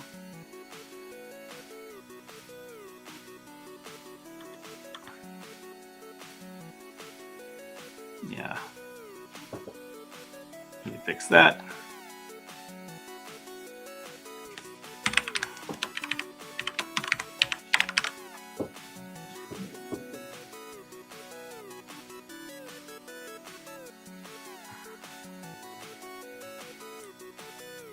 Gonna make a giant thing. I need to be careful about this. That might break something that says, oh, if it's greater than, I think. I have to look closer at this. I'm gonna leave this one alone because it was previously like that. I'm just gonna worry about this guy.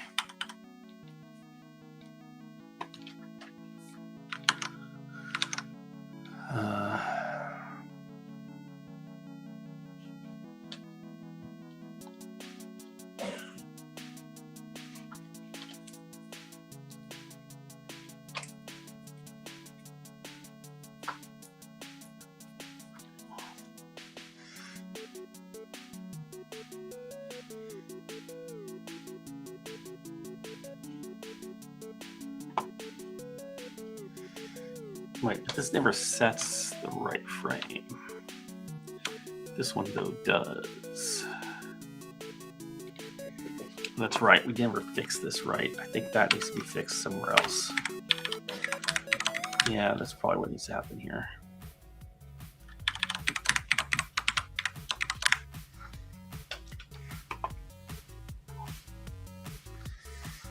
What needs to happen is when it actually applies the targets, and that's going to be in down where it actually uses it.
So that's an important piece of this, is updating that.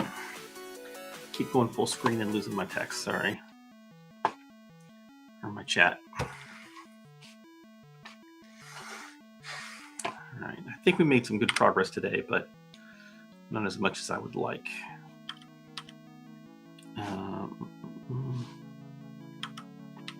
Frame index 0, frame. First use should be true.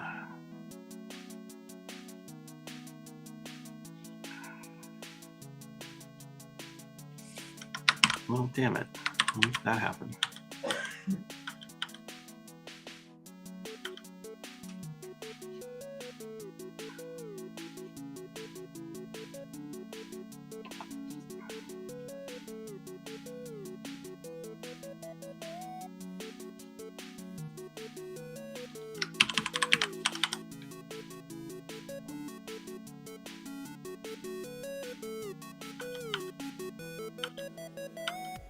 I wonder if somebody's calling memset on this thing. Yeah.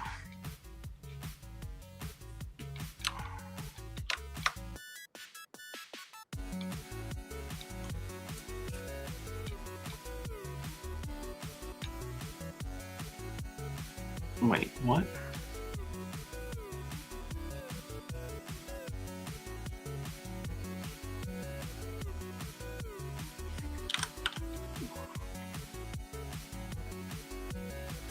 I'm not sure about that.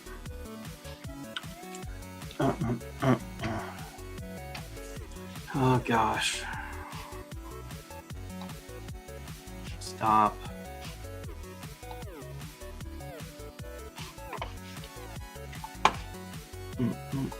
Not only do I have to do that to stop Discord from putting a bunch of shit on my screen, I have to actually kill it, because even though it's not visible, look at that, it's not visible because I closed the window, but it keeps posting shit because it sucks.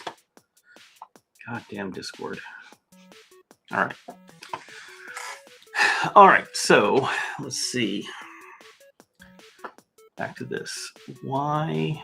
I want to get this part done at least.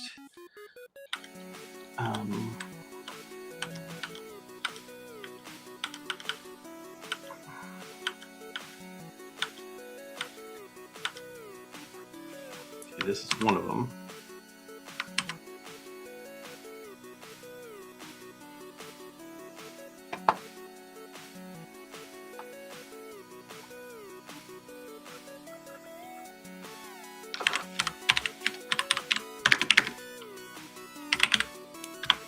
I don't know if that makes any sense, but I'm going to right frame at least. I'll fix that case, but I think that maybe it does it differently for the swap chain. Yeah, there it is. Same thing for swap chain.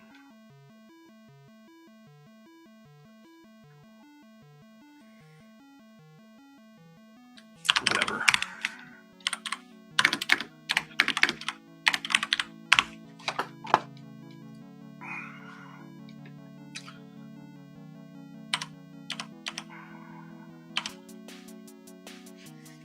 All right, getting there.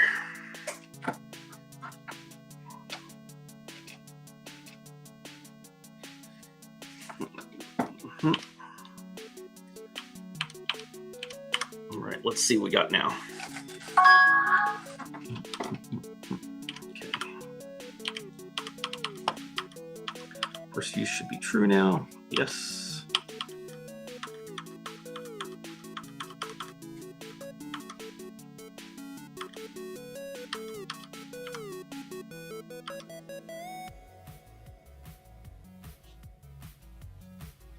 Again, there's another, set render targets to the same chain before it actually tries to write to it. So first use can be true. This is the first use.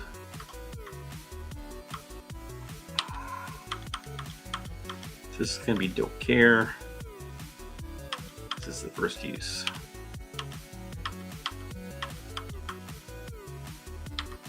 Don't care. This is first use.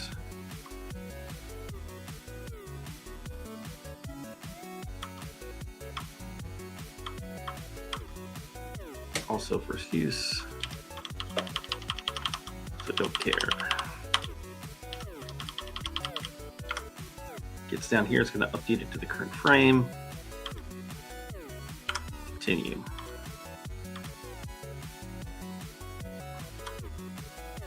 So in this case, it's going to be the last right frame. That's the other swap chain texture. So it's first use as well. Because there's two textures being used there, right? For that. First use, true. Wait.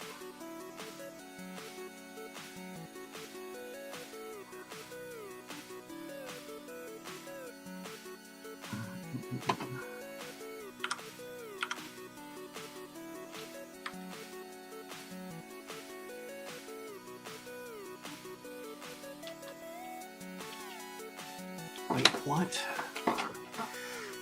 Just get out of sorts here. What am I missing here?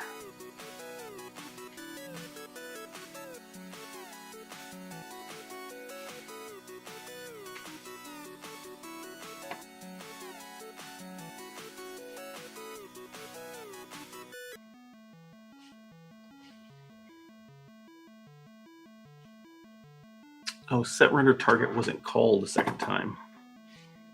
This needs to be set.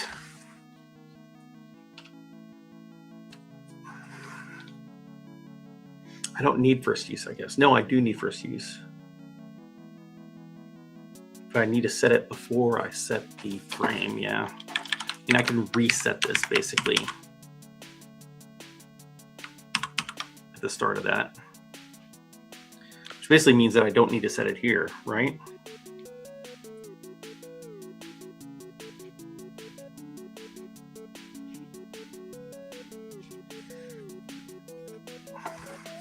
Is that true? Yeah, because it only matters when I'm going to look up the cache. I think this doesn't need to be here. Yeah. I'm going to go with this. Get rid of you too.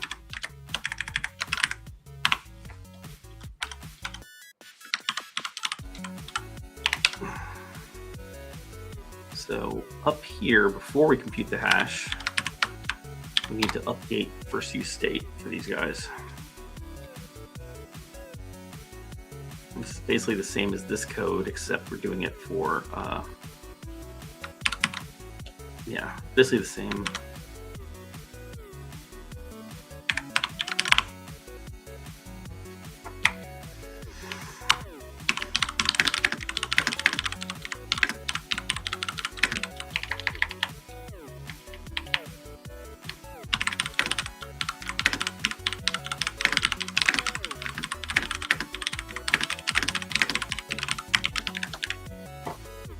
We don't want to use that, we want to use this.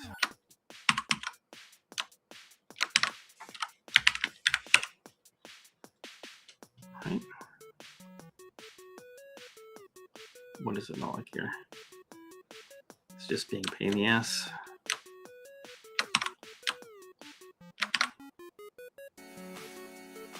The target's just yeah.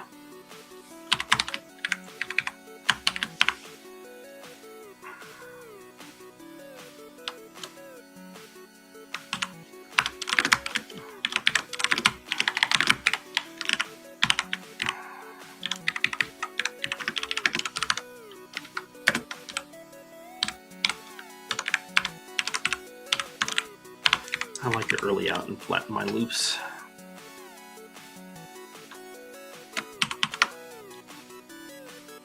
We don't want to do that yet. Actually, I guess I could do that here too, because yeah, I could do that here too, because I don't have to do it at the end.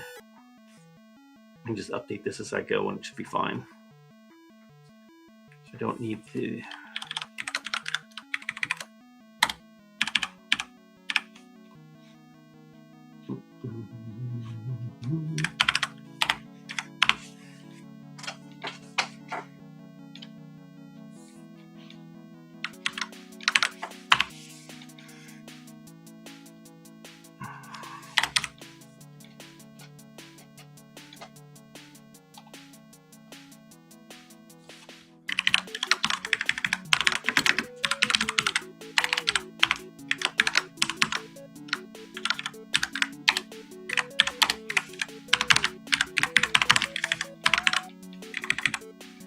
Need something consistent there. You don't want to leave garbage in it.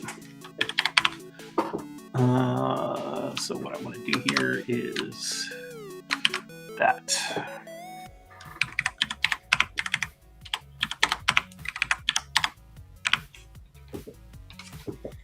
So I think that's correct.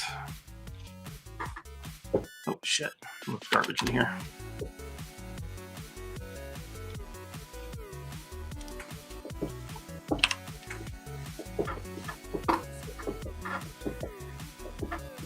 So it's going to update this first use flag. That's going to change the hash on the second lookup. Say, hey, we don't have a cache of this. So we need a different target set in the case of this. So I think that's going to give us what we want here. So first use is going to be true. Changes the right frame to this.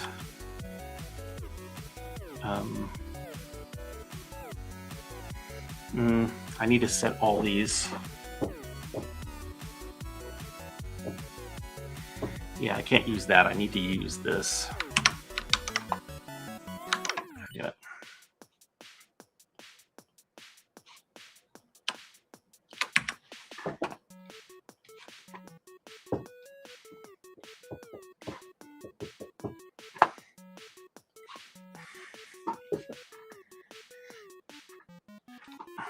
I always get excited and make my window full screen.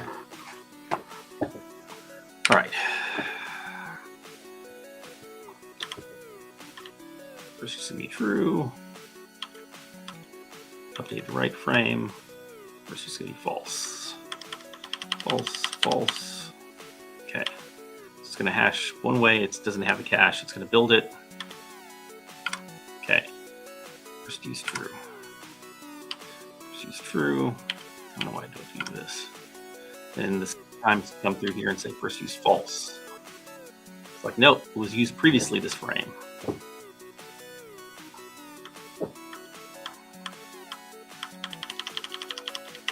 So this time when it hashes, it's also going to be null. It needs another set. So now it creates a second set. In this case, when it comes down here, did I leave a breakpoint here? I guess I did. First use is going to be false, so it's going to be load instead of don't care. It's going to load the right state now.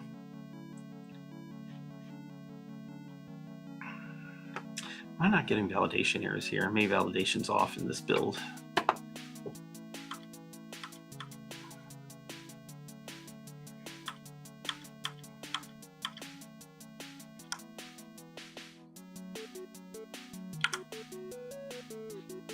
There's our validation errors.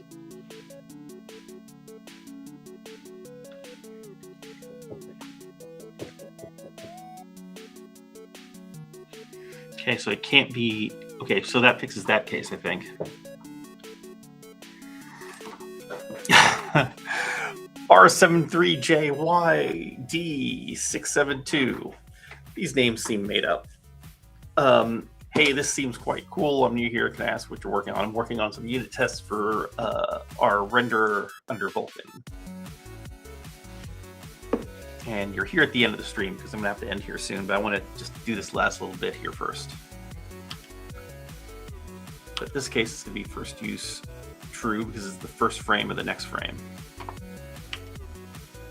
So if I let this go, I'm going to keep getting errors here, I think. But it's doing the right thing. God damn it, stay at the bottom.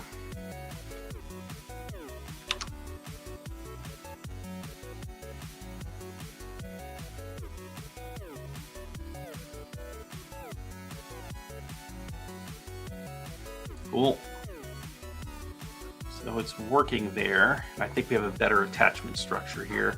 But I do need to change the initial layout. It's first use undefined. Otherwise, I think this is where we need to change this to for attachment optimal. But I know that there might be an issue here with the swap chain case. Which is this? I don't know about that case. We'll deal with that later. Nope.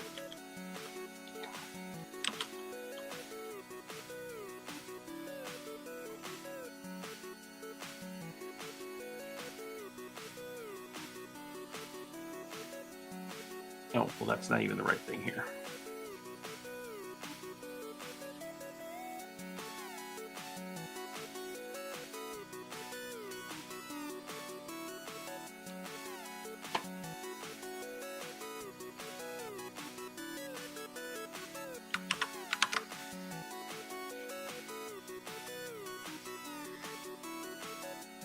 I think that's what it's supposed to be.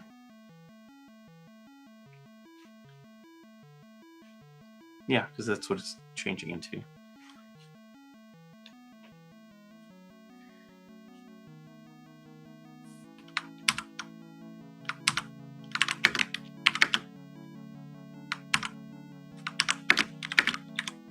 Nope, other way around. I think that's what needs to be there.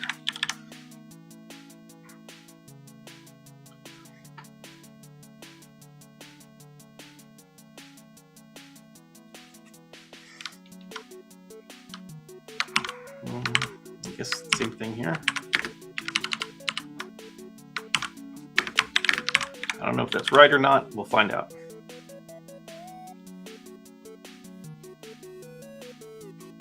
Interesting, we set it one way here, but we change it here anyways. I don't like setting these things multiple times.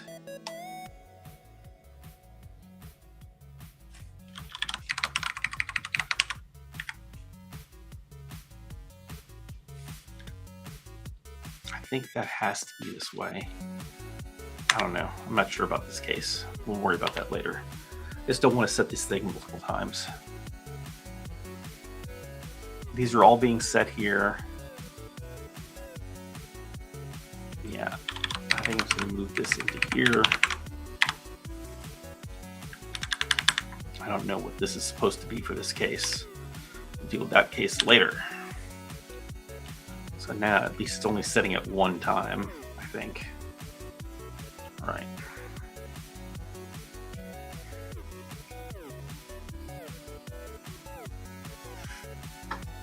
Thanks for subscribing. R73J-YD672. Oh, man. All right. So let's see what happens here.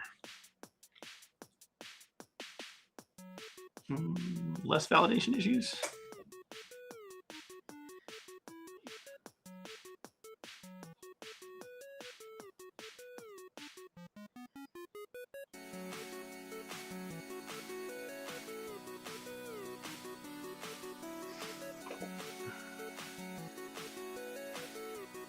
That might be something separate.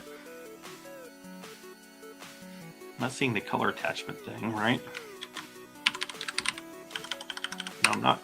So at least that's resolved, maybe. Just have another issue. But progress. Progress, progress, progress. But, you know, the problem is we need a lot more progress than we currently have. So where does this put us? So yeah, progress, but not enough.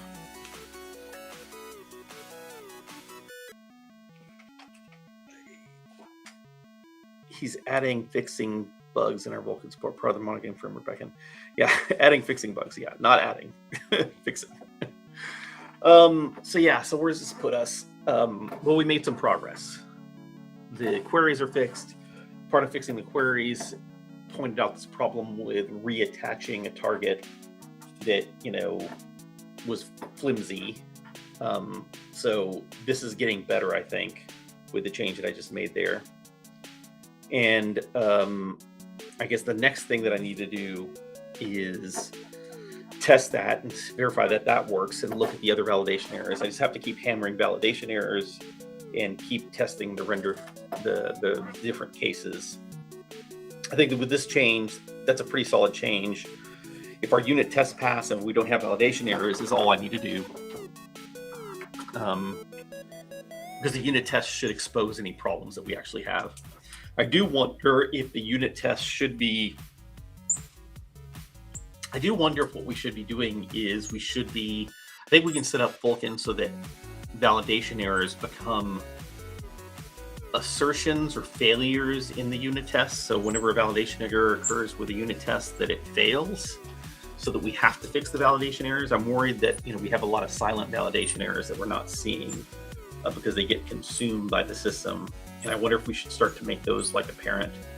If we're at least in a development build, but maybe in a release build, if validation errors are enabled, like we know we're running unit tests, turn on validations and force errors on validations so that the system fails and we have to fix those unit tests. That might not be a bad thing to do.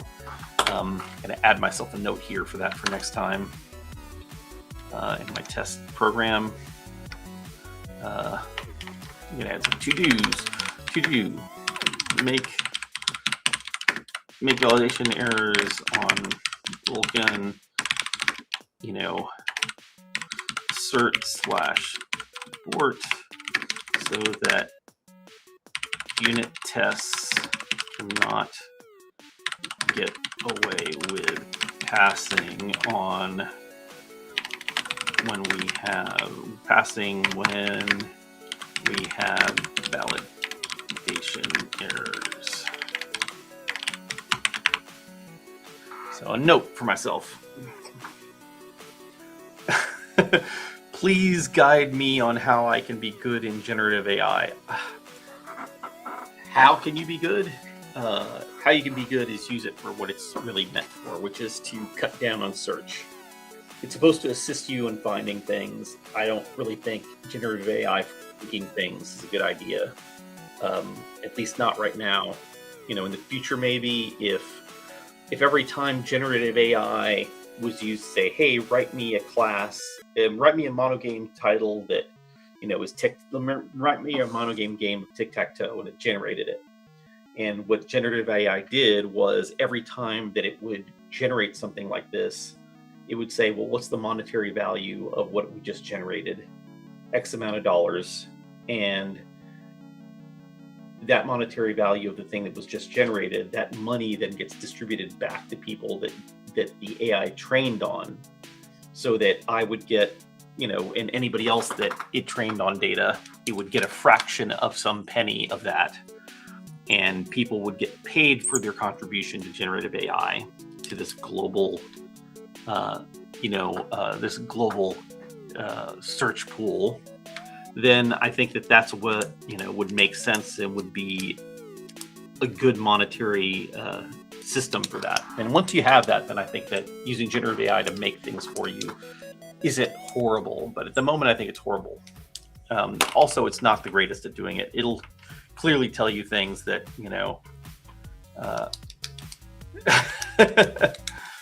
Wait, is that the person that did that?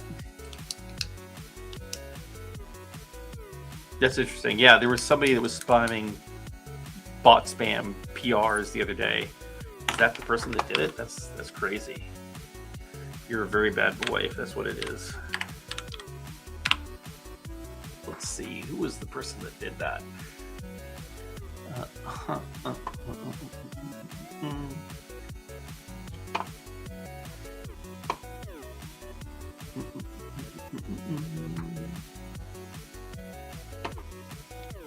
I don't see it at the moment.